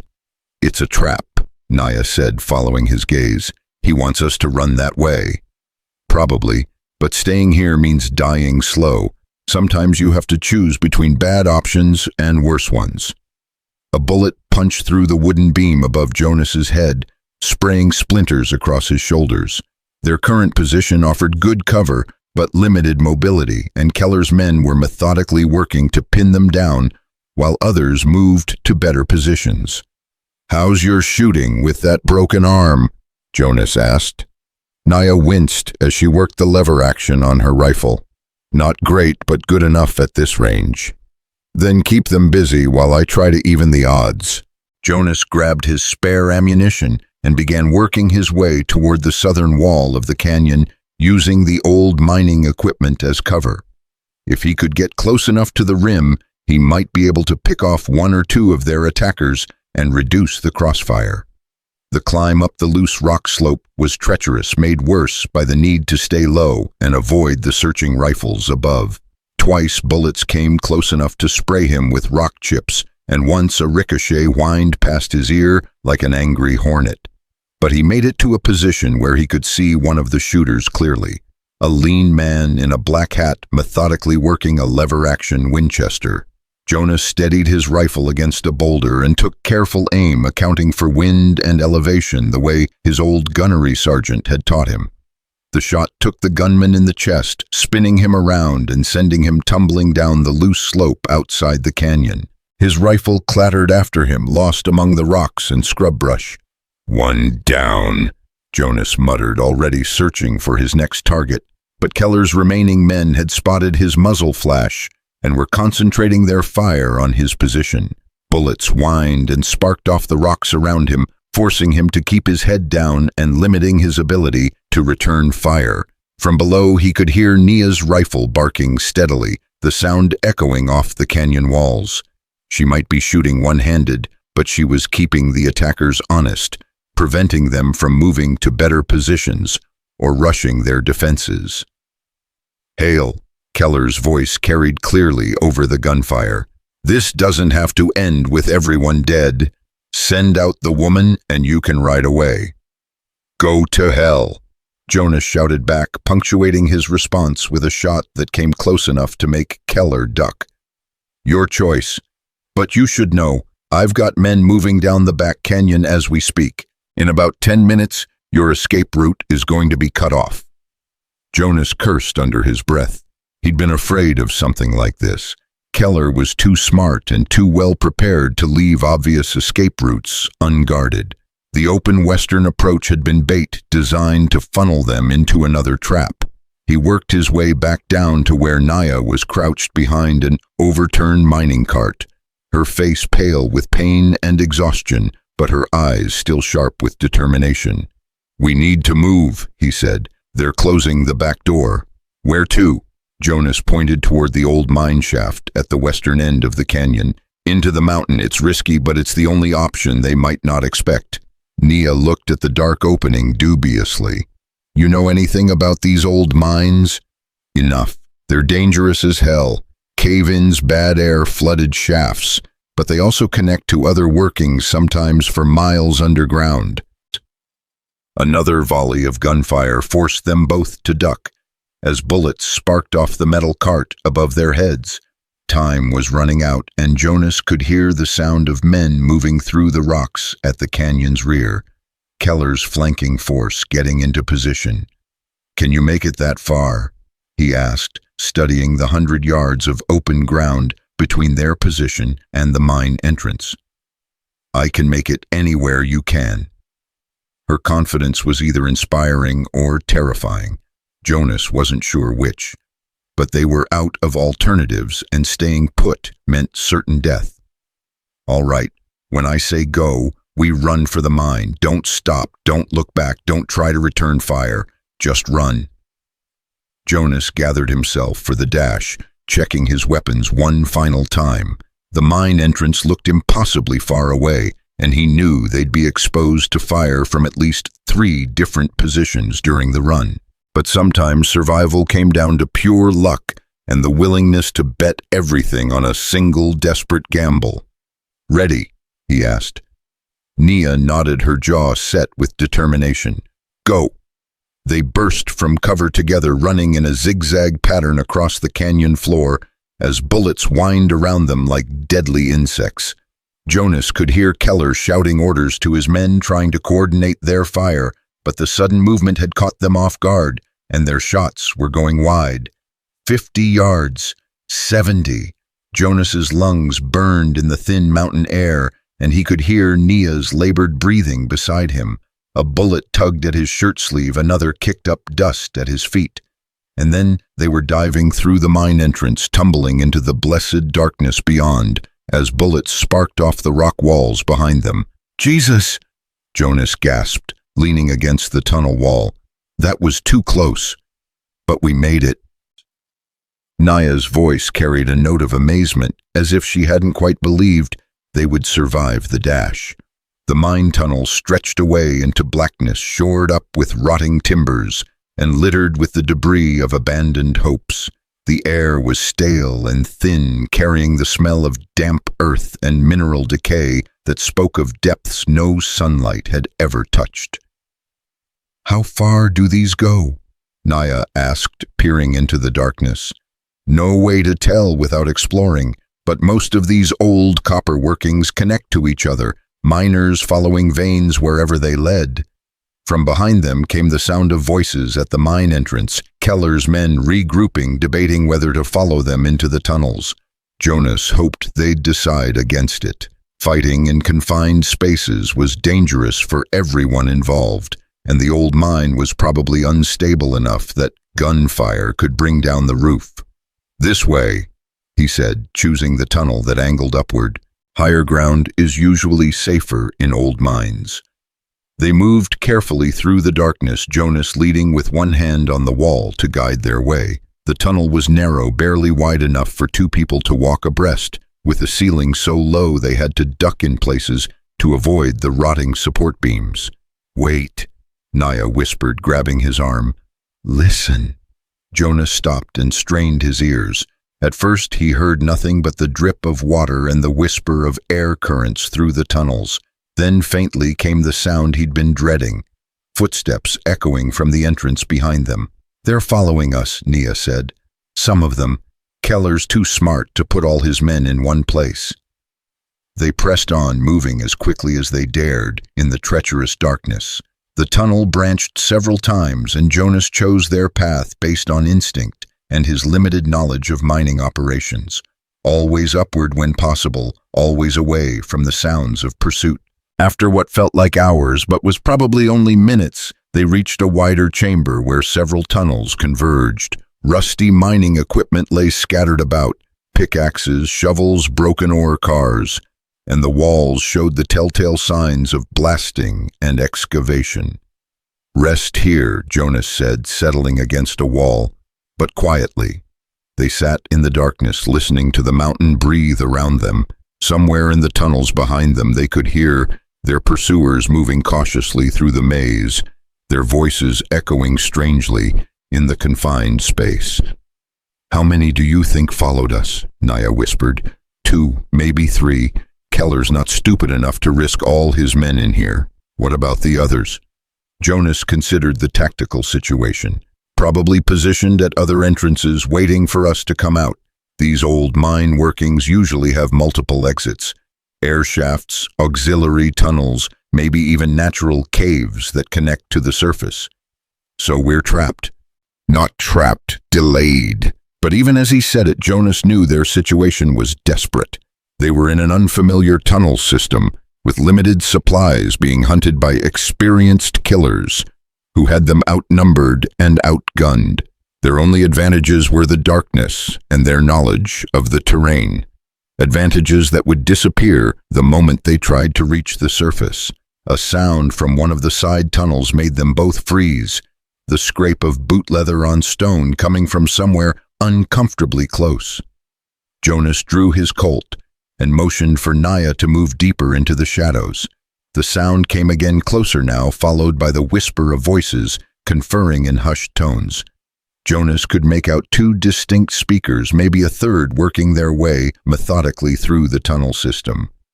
"They're good," he admitted grudgingly. "Professional. Ezra doesn't hire amateurs." The voices were getting closer, and Jonas realized they would have to move soon, or risk being cornered in the chamber. But which way? The tunnels branched in 4 directions, and choosing wrong could lead them into a dead end or straight into the arms of their pursuers. "That way," Naya whispered, pointing toward the tunnel that angled most sharply upward. "If these workings follow the ore vein, the main shaft should be higher up the mountain." Jonas nodded, and they began moving again, feeling their way carefully through the darkness. Behind them, the sounds of pursuit grew fainter, but never disappeared entirely. A constant reminder that death was following close behind. The tunnel they'd chosen proved to be the right one. After another 100 yards of careful climbing, they began to see a faint glimmer of light ahead. Not sunlight, but the gray illumination of an overcast sky filtering down through some opening above. "Air shaft," Jonas said with relief. "Probably leads to the surface."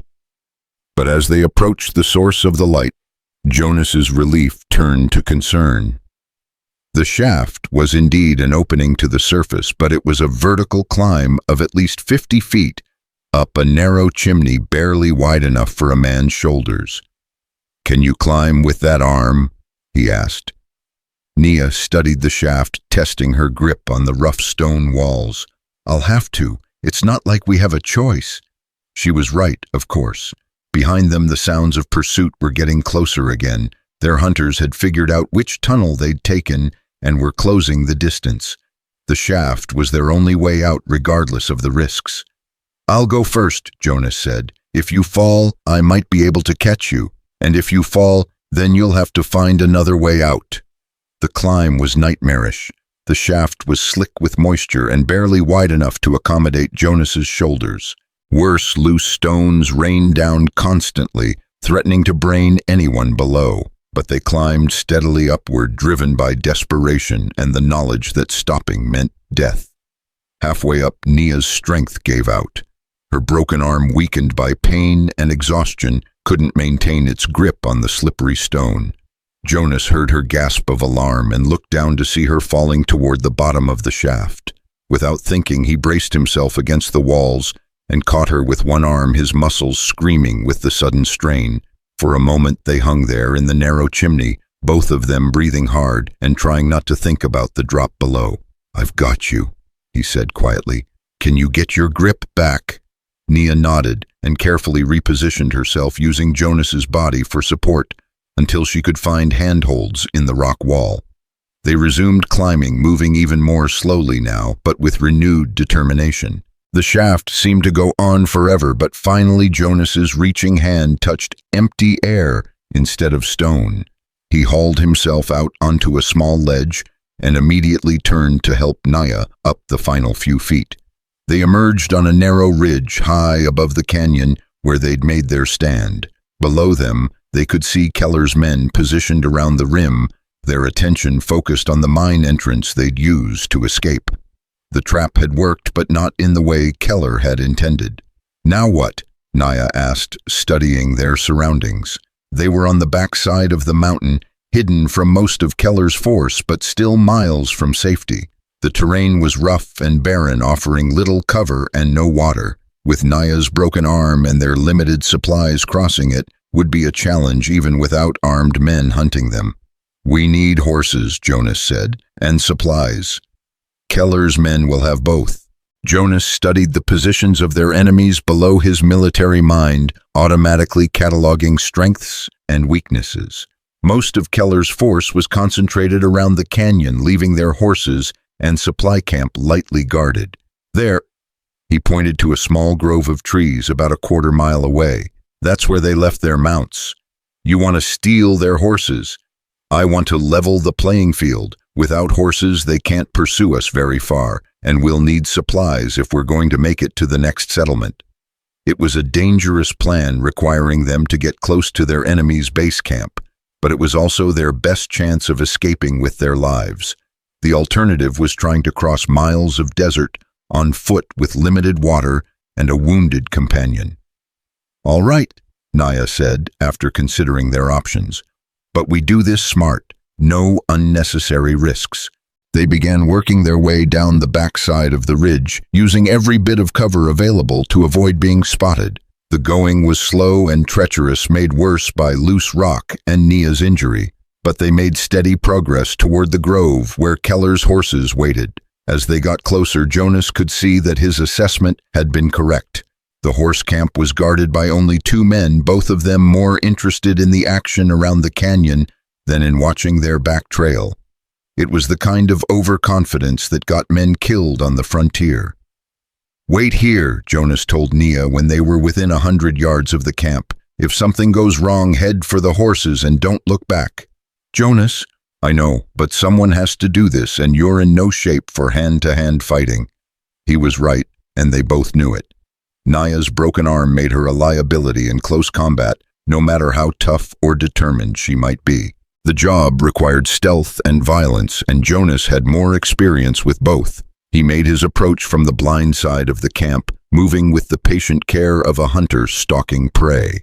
The 2 guards were positioned to watch the main approaches, leaving their flanks exposed to someone willing to take the time to circle around. The first guard never saw him coming. Jonas's knife took him in the back, sliding between ribs, to find his heart with the precision of a man who'd killed silently before. The guard died without making a sound, collapsing among the horses, like a man settling down for a nap. The second guard was more alert, turning at some small sound Jonas made while dispatching his partner. But alertness without preparation was useless. By the time the man's hand reached his gun, Jonas's blade was already opening his throat. "All clear," he called softly to Nia. She emerged from her hiding place, and together They quickly went through the dead men's supplies. Ammunition, food, water, medical supplies, everything they needed for an extended journey across hostile territory. "Take the best horses," Jonas said, selecting a strong-looking bay gelding for himself. "We'll turn the others loose to scatter." Within minutes, they were mounted and driving Keller's remaining horses before them to prevent immediate pursuit. Behind them, shouts of alarm rose from the canyon as someone discovered the missing guards and scattered livestock. "He'll follow us," Naya said as they topped a ridge and looked back at the confusion in Keller's camp. "Let him try. We've got horses, supplies, and a head start. That's more than we had an hour ago." But even as he spoke, Jonas knew this was far from over. Ezra Keller had proven himself to be resourceful, determined, and utterly ruthless. The loss of some men and horses would slow him down, but wouldn't stop him. If anything, it would make him more dangerous, more personal in his pursuit of vengeance. They rode hard for the rest of the day, putting as much distance as possible between themselves and their pursuers. The terrain was rough and unforgiving, but it also offered numerous opportunities to confuse their trail and throw off anyone trying to follow. As the sun began its descent toward the western peaks, they found shelter in a small cave hidden among a maze of red sandstone formations. It was a good defensive position with multiple escape routes and a clear view of the surrounding area. "How's the arm?" Jonas asked as they settled in for the night. "Hurts like hell, but it's holding together." Naya's voice carried the exhaustion of someone who'd been pushed beyond their limits and was still standing through sheer willpower. "We'll rest here tonight, then push on at first light. There's a trading post about 30 miles north. If we can reach it, we might be able to get help." "What kind of help?" Jonas was quiet for a moment, staring out at the darkening landscape. "The kind that comes with a badge and federal authority. I've got friends in the Territorial Marshal Service, men who might be willing to listen to our side of the story." "You think they'll believe us? An ex-cavalry sergeant and an Apache woman accused of murder? Maybe not, but it's worth a try. The alternative is spending the rest of our lives looking over our shoulders."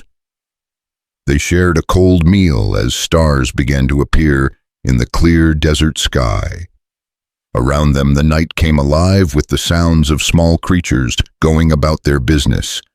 The whisper of wings, the rustle of brush, the distant call of coyotes announcing their presence to the world. "Tell me about your father," Jonas said, as they settled in to wait for dawn. Nia was quiet for so long that he thought she wasn't going to answer. When she finally spoke, her voice carried the weight of old grief and cherished memories. His name was David Yazzie, half Apache, half Mexican, but he claimed citizenship through his mother's family. He'd fought in the war, the big war back east, and came home believing that service made him an American, same as anyone else. What changed his mind? Nothing changed his mind. That was the problem. Her smile was sad in the starlight. He kept believing in America even when America didn't believe in him. Built that trading post with his own hands, treated every customer fairly regardless of color or creed. Said he was going to prove that different people could work together, live together. The Kellers didn't see it that way. The Kellers saw a successful half-breed taking business away from white merchants. They couldn't stand the idea that an Apache could prosper through honest work instead of raid and warfare. Jonas nodded, understanding the dynamics that had led to tragedy. He'd seen the same pattern repeated across the frontier, fear and resentment toward anyone who challenged the established order, who proved that the lines between us and them weren't as clear as people wanted to believe. "He sounds like a good man." He was, and he died believing that justice would prevail, that the law would protect him. Nia's voice hardened. "I won't make that mistake. Justice doesn't always come from courts and judges," Jonas agreed. "Sometimes you have to make your own." They took turns standing watch through the long night, each lost in their own thoughts about the past and uncertain about the future. But as dawn broke over the eastern mountains painting the desert in shades of gold and crimson, Jonas felt something he hadn't experienced in years, a sense of purpose that went beyond simple survival. He was no longer just running from his past. He was building toward a future, one that included the remarkable woman sleeping peacefully beside him. Whatever came next, whatever dangers Ezra Keller and his hired killers might present, Jonas was ready to face it. The well that was meant to be Nia's grave had instead become the foundation for something neither of them had expected.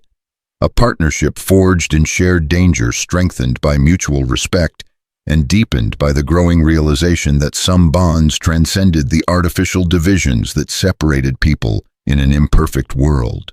As the sun climbed higher and the desert began to shimmer with heat, Jonas woke Nia gently and prepared for another day of hard travel.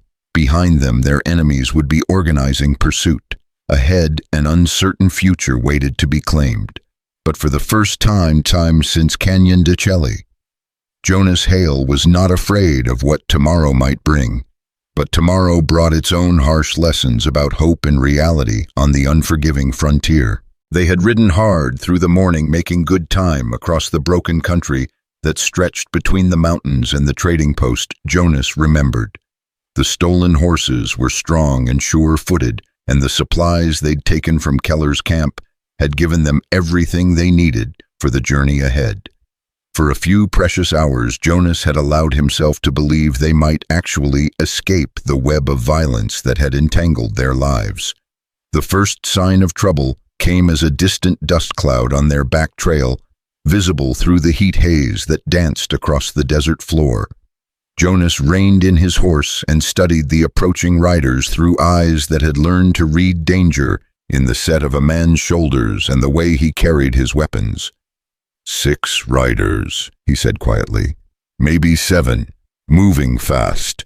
Nia shaded her eyes with her good hand and peered back at their pursuers. Even at this distance, there was something familiar about the lead rider's silhouette, the way he sat his horse with the casual confidence of a man who'd never doubted his right to take what he wanted. Ezra, she breathed. He's not giving up. Jonas had hoped that losing men and horses would convince Keller to abandon the chase, at least temporarily. But looking at the approaching dust cloud, he realized he'd underestimated the man's determination and resources. Ezra Keller had survived the deaths of 3 brothers by being smarter and more ruthless than his enemies, and he wasn't about to let a woman and an ex-cavalry sergeant make him look weak. The trading post is still 15 miles, Jonas said, calculating distances and time with the precision of a man whose life had often depended on such measurements. We can't outrun them with these horses carrying double loads. Then we don't run. The simple statement carried a weight of finality that made Jonas turn to look at her. Nia's face was set with the same determination he'd seen when she faced down the lynch mob in Bitter Creek. But there was something else there now. A weariness that spoke of someone who was tired of running, tired of looking over her shoulder, tired of letting fear dictate her choices. There's a box canyon about 2 miles ahead, she continued, pointing toward a break in the red sandstone cliffs that lined their route. My grandfather used to take me hunting there when I was a child. It's got water cover and only one way in or out. Jonas studied the terrain she'd indicated. From his military experience, a box canyon sounded like a death trap, a place where superior numbers could pin down defenders until they ran out of ammunition or water. But it also meant controlling the battlefield, choosing the ground where they would make their stand instead of letting the enemy dictate terms. You sure about this? He asked. I'm sure about what happens if we keep running. Ezra will never stop, never give up. Better to face him on our terms than spend the rest of our lives waiting for a bullet in the back. Jonas nodded slowly, recognizing the truth in her words. He'd been a soldier long enough to know that sometimes retreat was just another way of dying slow, and there was something appealing about the idea of finally turning to face their demons instead of letting them chase shadows across the desert. They turned their horses toward the canyon Nia had described, pushing hard to reach it before their pursuers could close the distance. The entrance was narrow, barely wide enough for two riders abreast, but it opened into a bowl-shaped valley, perhaps 300 yards across. A small spring bubbled up near the far wall, surrounded by cottonwood trees that provided both cover and building material. "Not bad," Jonas admitted as they dismounted and began preparing their defenses. "Defensible position, water, limited approaches. Your grandfather taught you well.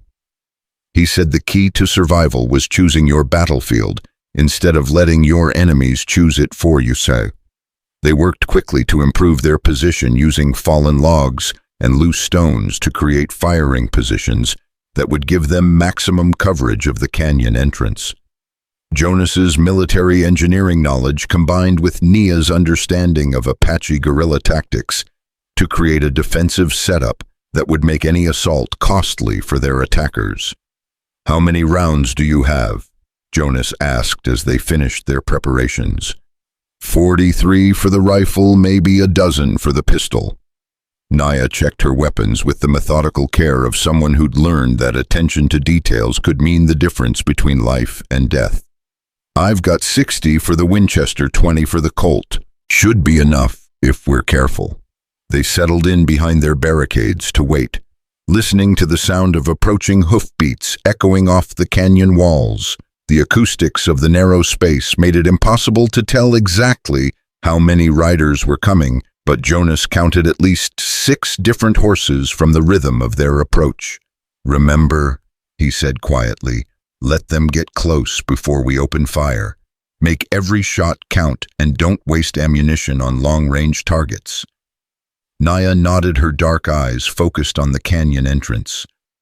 Despite her broken arm and the exhaustion that marked her features, there was something unshakable about her composure, the quiet strength of someone who had accepted the possibility of death and found peace with whatever came next. The first rider appeared at the canyon mouth just as the sun reached its zenith, his silhouette dark against the brilliant blue sky. Beyond, even at 200 yards, Jonas could see the expensive cut of his clothes, the silver conchos on his hatband, the pearl-handled revolvers worn low on his hips. Ezra Keller had finally come calling in person. 5 more men followed him into the canyon, spreading out in a loose line that spoke of military training and professional competence. These weren't the kind of saddle tramps and drifters that most men hired for violent work. They were specialists, men who made their living with guns and didn't much care who died as long as they got paid. "Miss Yazzie," Keller's voice carried clearly across the canyon, cultured and conversational despite the circumstances. "I believe we had an appointment to discuss your recent activities." "Go to hell, Keller," Nia called back, her voice ringing with defiance. "Such language from a lady. Your father would be disappointed in your manners." The casual mention of her murdered parent hit Nia like a physical blow, and Jonas saw her finger tighten on her rifle's trigger. But she held her fire, waiting for the tactical moment, rather than letting emotion override judgment. "Let's discuss terms." Keller continued, walking his horse slowly forward, while his men spread out to cover more ground. "You killed 3 of my brothers, cost me considerable time and money, and made me look like a fool in front of people whose respect I value. That requires compensation." "What kind of compensation?" Jonas called out, buying time while he studied the positions of Keller's men. "The woman, obviously. Justice delayed is still justice, and she has crimes to answer for." "What about me?" Keller's laugh was cold as winter wind. "You've been useful, Sergeant Hale, but your part in this drama is optional. Ride away now and I'll consider your debt settled. Stay and you can share whatever fate awaits our Apache princess." It was a reasonable offer from a tactical standpoint. Jonas had no personal stake in Nia's war with the Keller brothers, no obligation to die for someone else's vengeance. He could mount up, ride out of the canyon, and be miles away before the shooting started. Instead, he worked the lever action on his rifle and settled more comfortably behind his barricade. "Appreciate the offer," he called back, "but I think I'll stay." Your choice, but when this is over, don't say I didn't give you a chance." The talking was done. Jonas could see it in the way Keller's men were positioning themselves, spreading out to create overlapping fields of fire while staying out of effective rifle range. They were professionals taking their time to set up a proper assault, and that meant the shooting would start soon. "Easy targets," Naya murmured, tracking one of the gunmen with her rifle sights. "Too easy. They're staying out of range, deliberately trying to draw our fire." Jonas was right. The smart move would be to wait until their attackers committed to an assault, then cut them down as they crossed the open ground toward the defensive positions. But waiting required patience and nerves that not everyone possessed under pressure. The first shot came from an unexpected direction, not from Keller's men, but from the canyon rim high above them. The bullet spanged off a rock near Jonas's head, showering him with stone chips and announcing that their situation had just gotten much worse. "Sniper," he said grimly, scanning the clifftops for muzzle flash. "Keller's got more men than we thought." A second shot from above confirmed his assessment, this one close enough to Nia's position to make her duck behind better cover. Keller had positioned at least one marksman on the canyon rim, turning their defensive stronghold into a killing ground where they could be shot from above while his other men approached from the front. "We need to move," Jonas said, but even as he spoke he realized there was nowhere to go. The canyon was a bowl with steep walls and limited cover, designed by nature to trap anything that entered it. There, Naya pointed toward a flash of sunlight on metal among the rocks above them. "Northwest rim, maybe 300 yards. Jonas spotted the sniper's position and immediately understood how desperate their situation had become. The marksman had a clear field of fire over most of the canyon floor, while they were limited to ground-level targets and the difficult upward angle to the canyon rim. More gunfire erupted from the canyon entrance as Keller's other men began their assault, advancing by bounds from one piece of cover to another. They moved with military precision, laying down covering fire, while their partners advanced, then switching roles to maintain constant pressure on the defenders. "Professional soldiers," Jonas observed, returning fire at a gunman who'd moved too far from cover. His shot kicked up dust near the man's feet, forcing him to dive behind a boulder. "Mercenaries, Ezra's got connections back east, men who fought in the big war and decided they like killing more than farming." The battle settled into a deadly rhythm. Advance, cover, shoot, advance again. Keller's men were taking their time, using superior numbers and positioning to gradually close the distance, while the sniper above kept Jonas and Naya pinned down behind their barricades. Jonas made every shot count, his military training and years of frontier experience serving him well in the chaotic environment of combat. But ammunition was limited, and every round he fired brought them closer to the moment when they would be defenseless against their enemies. "How many?" Naya asked during a brief lull in the fighting. "Maybe half, but the rest are getting closer." A bullet from the rim sniper punched through the log Jonas was using for cover, missing his head by inches. The marksman was good, probably a veteran of battles where precision shooting meant the difference between victory and defeat. Given time, he would eventually find his mark. "I need to take out that sniper," Jonas said, studying the cliff face above them. "That's a 300-yard shot at an upward angle, with a rifle you're not familiar with. You got a better idea." Before Naya could answer, the situation changed dramatically. One of Keller's men had worked his way close enough to their position to throw something, a small bundle with a smoking fuse that landed behind their barricade and rolled toward the spring. "Dynamite!" Jonas shouted, grabbing Nia and diving toward better cover. The explosion was deafening in the confined space of the canyon, showering them with dirt and debris. When the smoke cleared, Jonas could see that their carefully constructed defensive position had been reduced to scattered logs and broken stones.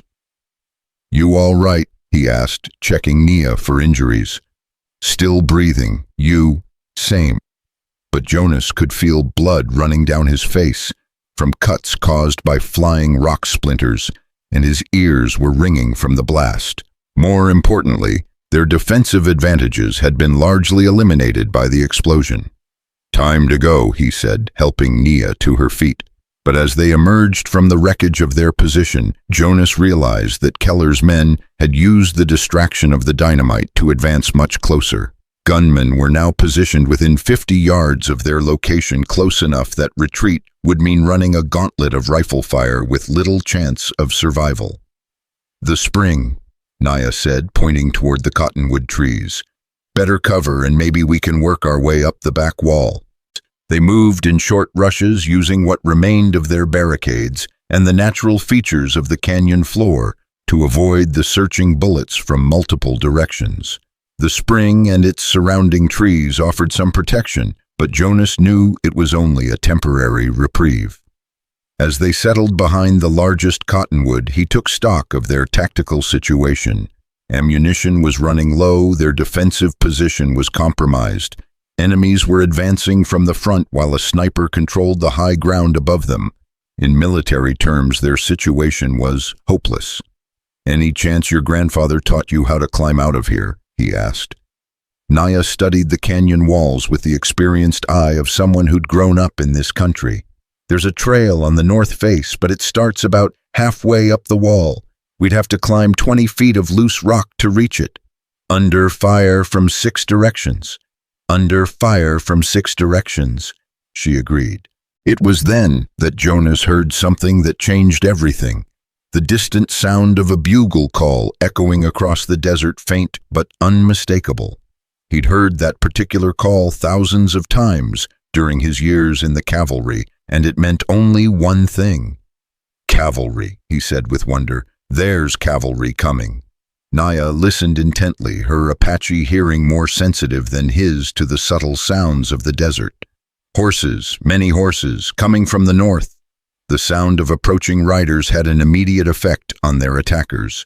Keller's men stopped their advance and began looking nervously toward the canyon entrance, suddenly aware that their private war might be about to become very public. "Keller," a new voice called from outside the canyon. "This is Marshal Tom Harrison, Territorial Marshal Service. You and your men come out with your hands visible, and nobody has to get hurt." Jonas felt a surge of relief and hope. Tom Harrison had been a lieutenant in the 7th Cavalry during Jonas's service, a good officer and a better man who'd stayed with the army after the war ended. If anyone would listen to their side of the story, it would be Harrison. "Marshal," Jonas called out. "Jonas Hale, formerly Sergeant Hale, 7th Cavalry. We're pinned down in here by armed men who've been trying to kill us."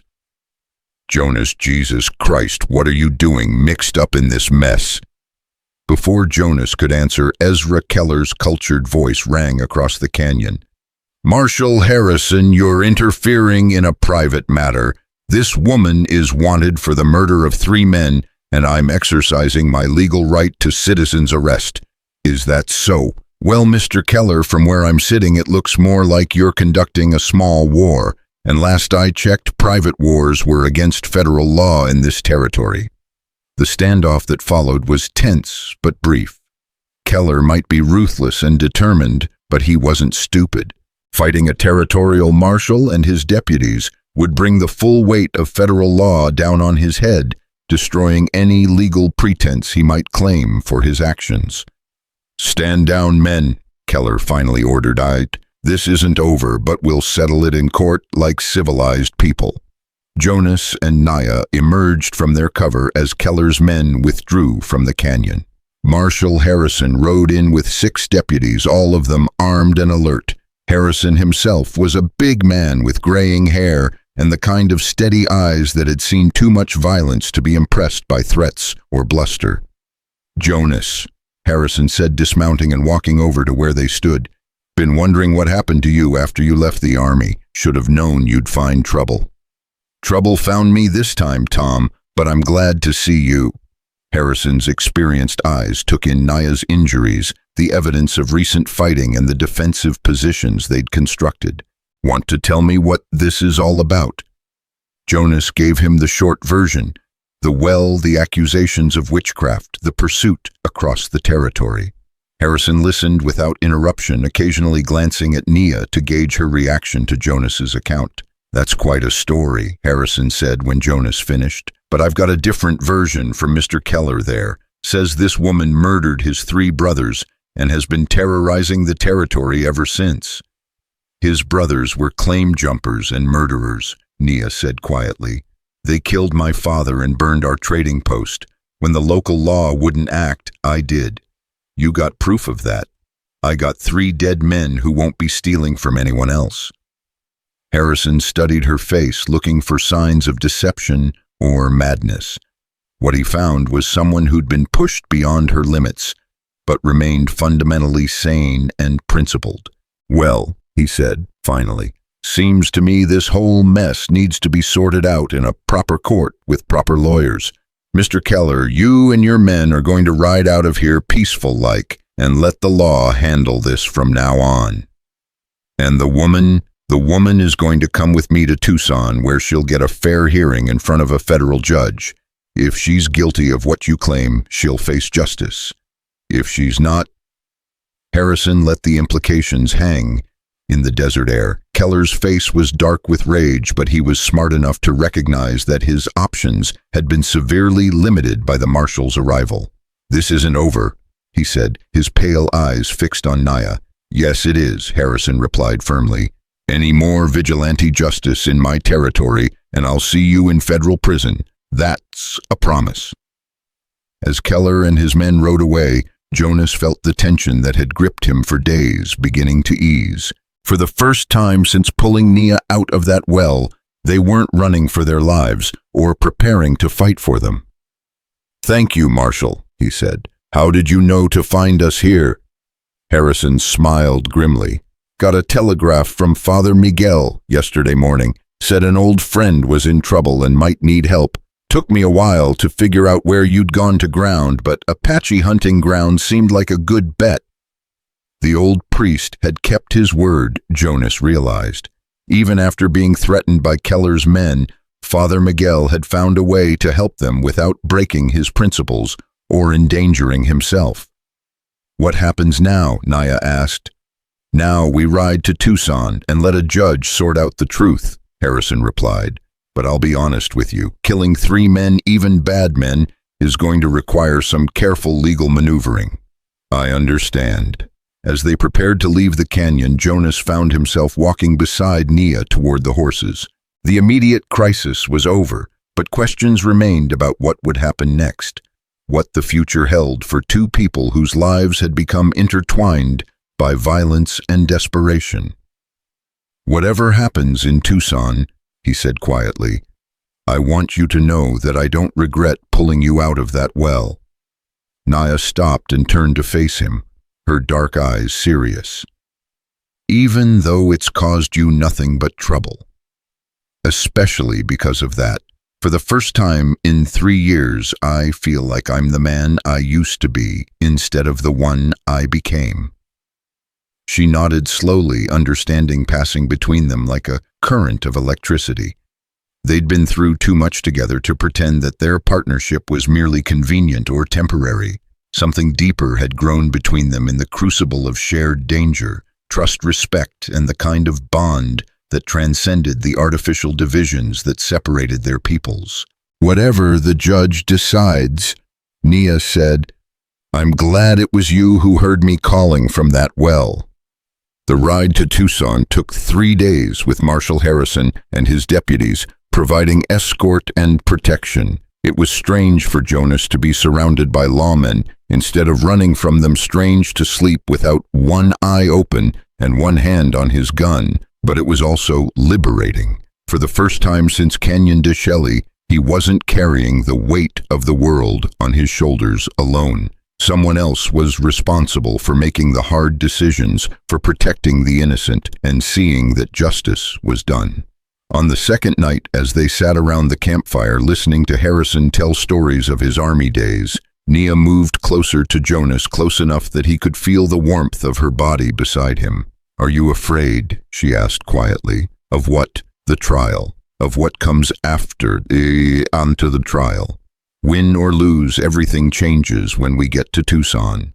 Jonas considered the question seriously. The truth was, he was terrified, not of death or imprisonment, but of hope. For 3 years, he'd been running from the possibility that his life could mean something again, that he could be more than just a collection of guilt and regret drifting across the landscape. "Yeah," he said finally, "I'm scared as hell." "Good. That means it matters to you." She leaned against his shoulder, and Jonas felt something settle into place inside him, a sense of belonging he hadn't experienced since his army days. Not to a unit or a cause, but to another human being who understood his demons and accepted them as part of who he was.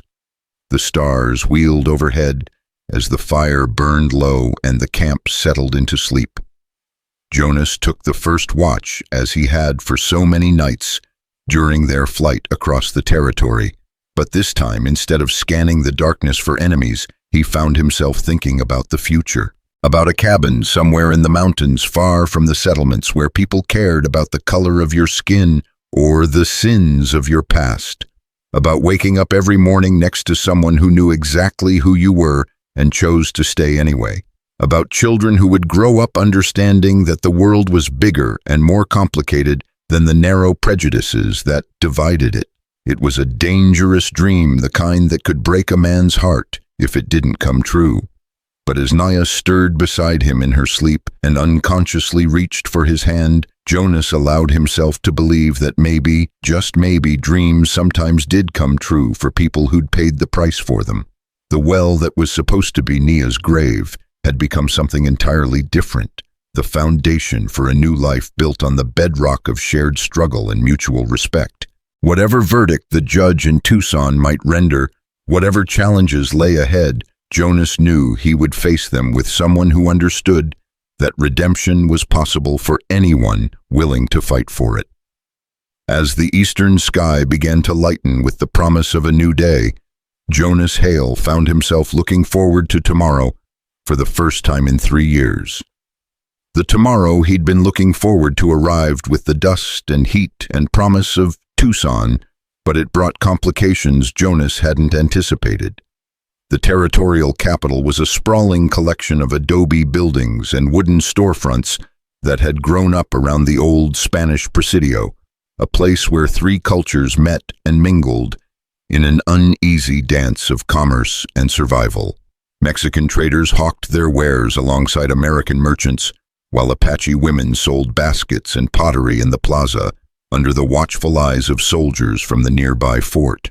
But it was also a place where justice moved slowly, and the weight of public opinion could tip the scales as surely as any evidence presented in court.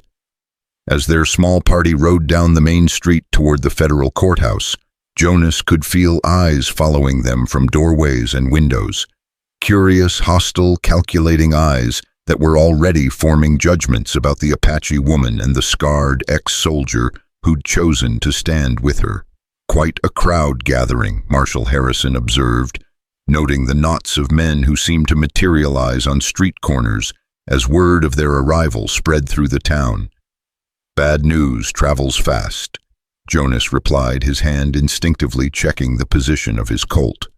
Old habits died hard, and the frontier had taught him that crowds of angry men rarely meant anything good for the people they were angry at. The federal courthouse was an imposing structure of red brick and white limestone, built to project the authority of American law into a territory that still remembered when different rules had governed this land. Judge Cornelius Blackwood presided over the territorial court with the kind of stern dignity that suggested he took his responsibilities seriously, but Jonas had heard stories about his fairness that gave him hope. "Judge Blackwood's a good man," Harrison said as they climbed the courthouse steps. "Fought in the war, lost a son at Antietam. He doesn't much care for vigilante justice or men who take the law into their own hands." The hearing was set for the following morning, which gave them time to find lodgings and prepare their case. But as they walked through Tucson's dusty streets, looking for a hotel that would accept an Apache woman as a guest, Jonas began to understand just how difficult their situation really was. The first 3 establishments they tried simply refused service, their proprietors citing various excuses that all boiled down to the same basic prejudice. The 4th hotel manager was more direct. "I don't care what the federal government says about equality and civil rights," the man declared, his face red with indignation. "This is a respectable establishment, and I won't have no Indian woman corrupting the moral atmosphere of my premises." "She's an American citizen," Jonas said quietly, his voice carrying the kind of controlled menace that made smart men reconsider their positions. "Same as you or me. She's a savage who's murdered 3 white men, that's what I hear anyway." Marshal Harrison stepped forward before Jonas could respond, his badge catching the afternoon sunlight. "What you hear and what you can prove in court are 2 different things, friend. And federal law says you can't refuse accommodation based on race or ethnicity." The hotel manager wavered, caught between his prejudices and his fear of federal authority. In the end, commerce won out over bigotry. Harrison's deputies would be staying at the hotel as well, and their government vouchers were guaranteed payment. One night, the manager said grudgingly, "And I want no trouble." "There won't be any," Jonas assured him, "not from us." But trouble, as it turned out, wasn't always something you could control. That evening, as Jonas sat in the hotel's small dining room, sharing a quiet meal with Nia, word came that Ezra Keller had arrived in town with a team of lawyers from back east. Expensive lawyers, the kind who specialized in making complicated legal situations simple and profitable for their clients. "He's not giving up," Nia observed, watching through the window as Keller's entourage settled into the town's finest hotel across the street.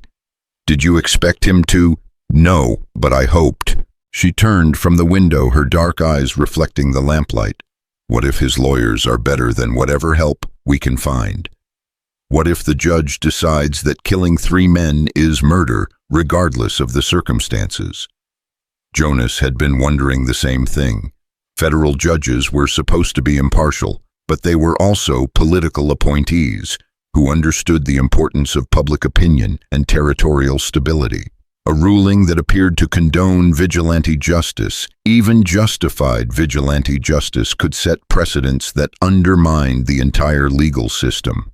"We tell the truth," he said finally. "We tell it clearly and completely, and we trust that justice means something more than politics and prejudice. And if it doesn't, then we face whatever comes next, together." The word carried implications that neither of them had spoken aloud before, but both understood. Somewhere in their flight across the territory, their partnership had evolved into something deeper, a bond that transcended convenience or shared danger. They were no longer 2 people thrown together by circumstances, but 2 halves of something larger that neither could fully comprehend alone.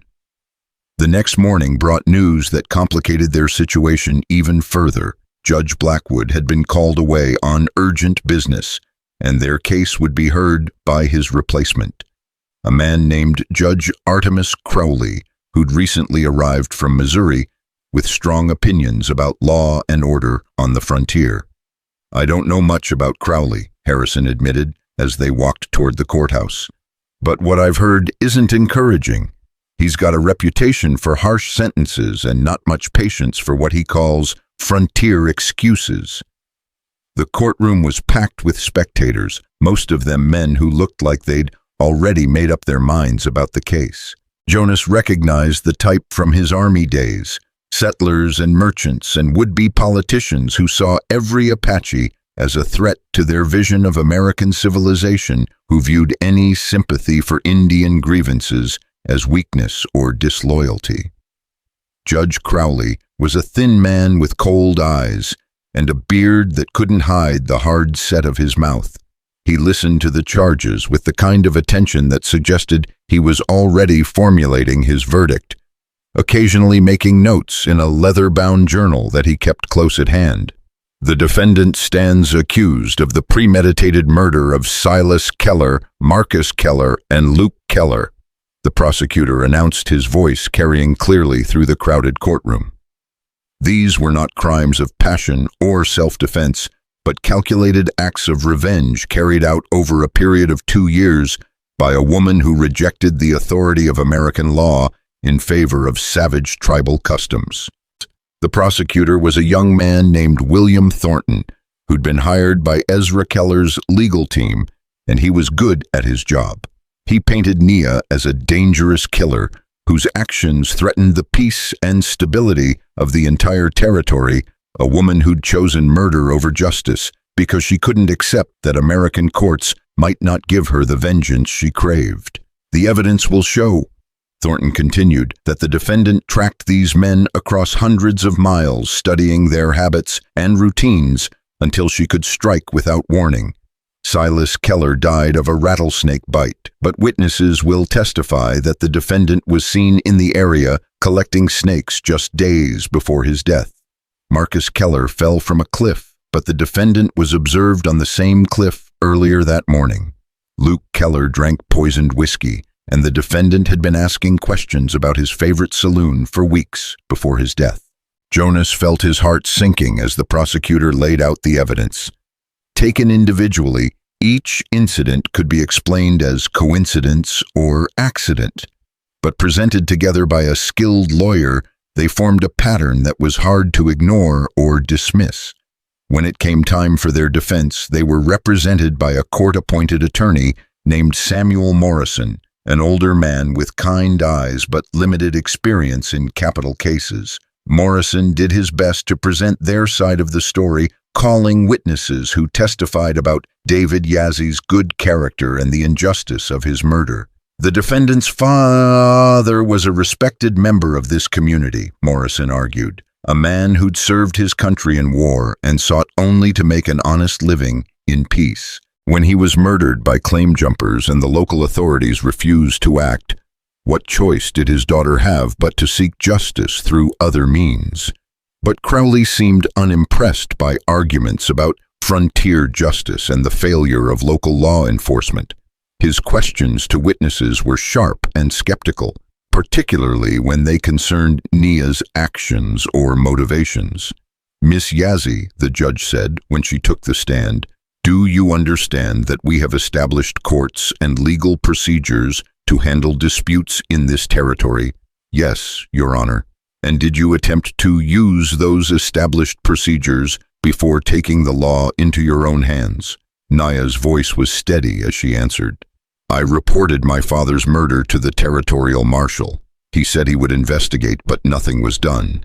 The men who killed my father continued to operate. Their ranch continued to steal from other settlers, continued to act as if they were above the law.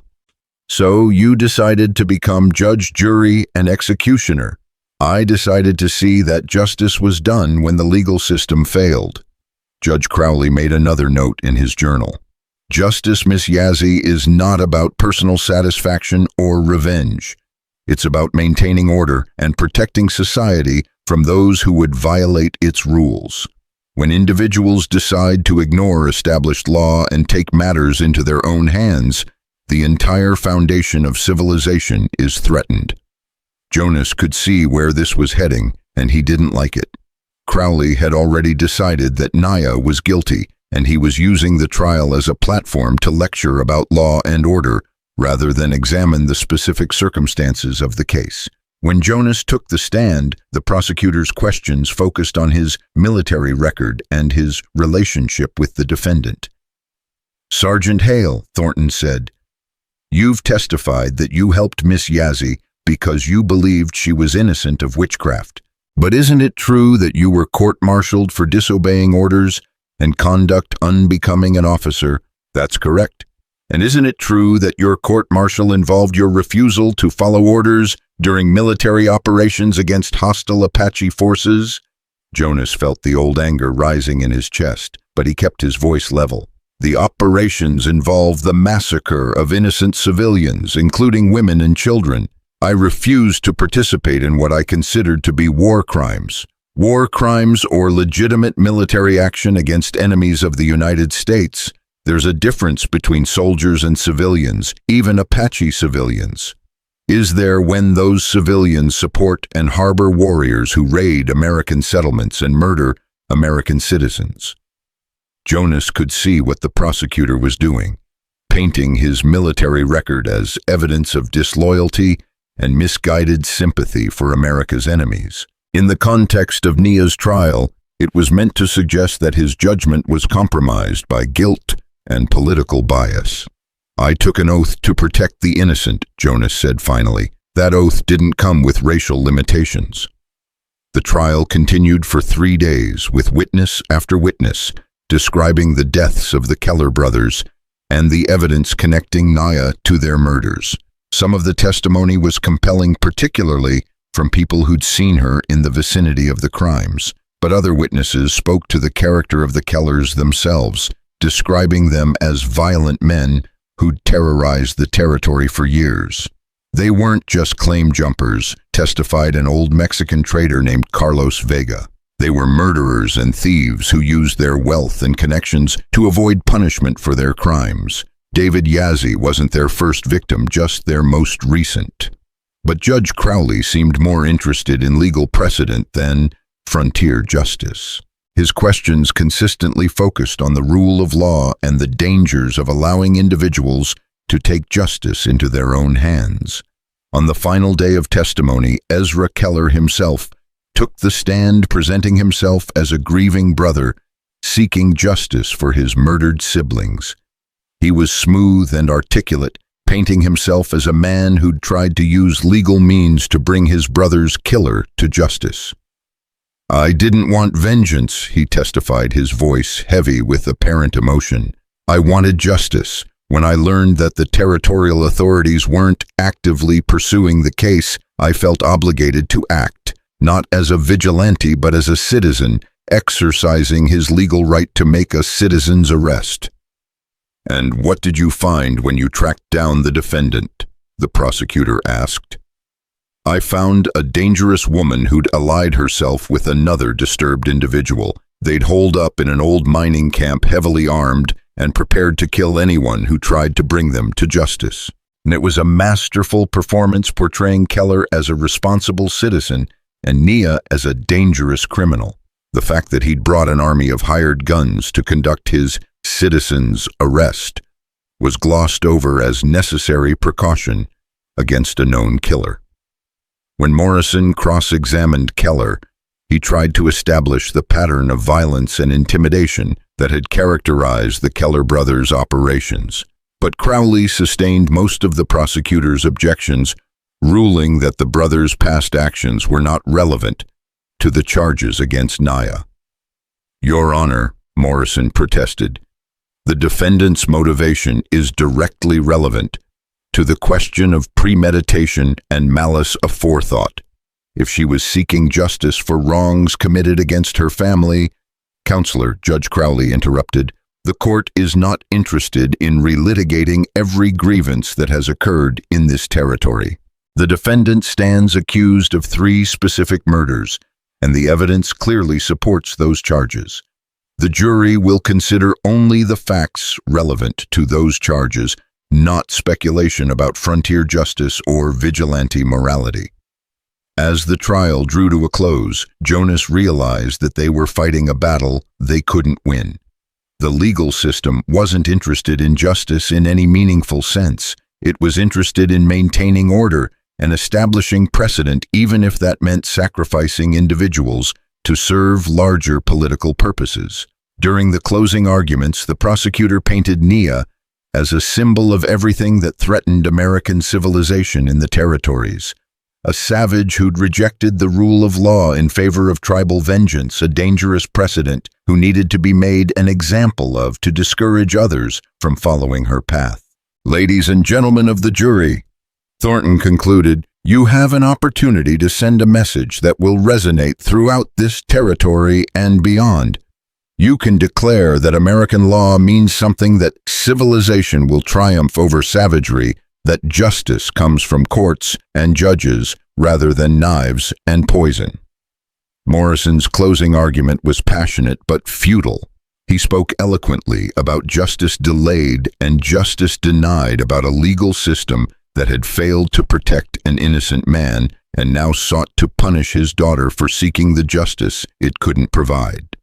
"The real question before you today," Morrison said, "is whether justice means protecting the innocent or protecting the system, whether the rule of law serves the people or whether the people serve the rule of law." But Jonas could see in the faces of the jurors that Morrison's words were falling on deaf ears. These were men who'd come west seeking order and prosperity, who saw Apache resistance as an obstacle to progress and civilization. They weren't interested in philosophical debates about justice. They wanted security and stability, even if it meant sacrificing inconvenient truths. The jury deliberated for less than 2 hours before returning with their verdict: guilty on all 3 counts of murder in the first degree. Judge Crowley scheduled sentencing for the following morning, but his intentions were clear from his comments to the packed courtroom. "The defendant has been found guilty of 3 premeditated murders," he announced, his voice carrying the weight of absolute authority. "These crimes strike at the very foundation of law and order in our territory, and the court will ensure that the sentence reflects the gravity of these offenses." That evening, as Jonas sat in the jail's visiting room with Nia, separated from him by iron bars, they both knew what morning would bring. Death by hanging, probably within the month, carried out with all the ceremony and finality that American justice could muster. "I'm sorry," Jonas said, the words inadequate but necessary. "I thought we had a chance." "We did have a chance. We had 3 years of life that I wouldn't have had otherwise." Nia's voice was calm, resigned, but not defeated. "That's more than I expected when they threw me down that well. There might be appeals, legal maneuvers Morrison could try." "Jonas." She reached through the bars to touch his hand, her fingers warm against his skin. "It's over. We both knew it might end this way." But Jonas wasn't ready to accept defeat, wasn't ready to watch the woman he'd come to love die for the crime of seeking justice in a world that offered none. That night, as he lay awake in his hotel room, listening to the sounds of the sleeping town, he found himself thinking about escape routes and guard schedules and all the things he'd learned during his years as a soldier and fugitive. Marshal Harrison had been sympathetic but clear. There would be no federal intervention, no last-minute reprieve from Washington. The territorial government needed to demonstrate that it could maintain order and enforce its laws, and Nia's case had become a symbol of that authority. The next morning, Jonas sat in the packed courtroom and listened to Judge Crowley pronounce the death sentence with all the solemnity and ceremony that the law required. Nia stood straight and silent as the words washed over her, accepting her fate with the same dignity she'd shown throughout the trial. "The defendant will be hanged by the neck until dead," Crowley intoned, "on the 15th day of September, in the year of our Lord, 1882. May God have mercy on her soul." As the guards led Nia away, she turned back for one last look at Jonas. In her eyes he saw not defeat or despair, but something that looked almost like gratitude, as if she wanted to thank him for giving her something worth dying for. But Jonas wasn't interested in noble deaths or meaningful sacrifices. He was interested in life in the future they'd planned during those quiet conversations around desert campfires, in the possibility that 2 damaged people could heal each other's wounds and build something beautiful from the wreckage of their past. That afternoon, he visited Marshal Harrison in his office, ostensibly to say goodbye before leaving town. But his real purpose was reconnaissance, studying the layout of the federal building, noting guard positions and schedules, calculating the odds of a successful rescue attempt. "I know what you're thinking," Harrison said quietly, closing the door behind them. "And I'm telling you as a friend, don't do it. Nia's situation is tragic, but trying to break her out of federal custody will only get you both killed. Maybe, but leaving her to hang isn't much of an alternative. Jonas, listen to me. I've known you for 15 years, served with you in some of the worst fighting this country's ever seen. You're a good man who's made some bad choices, but you're not a fool. Don't throw your life away on a gesture that can't possibly succeed. But Jonas had already made his decision. Had made it the moment he heard Crowley's sentence.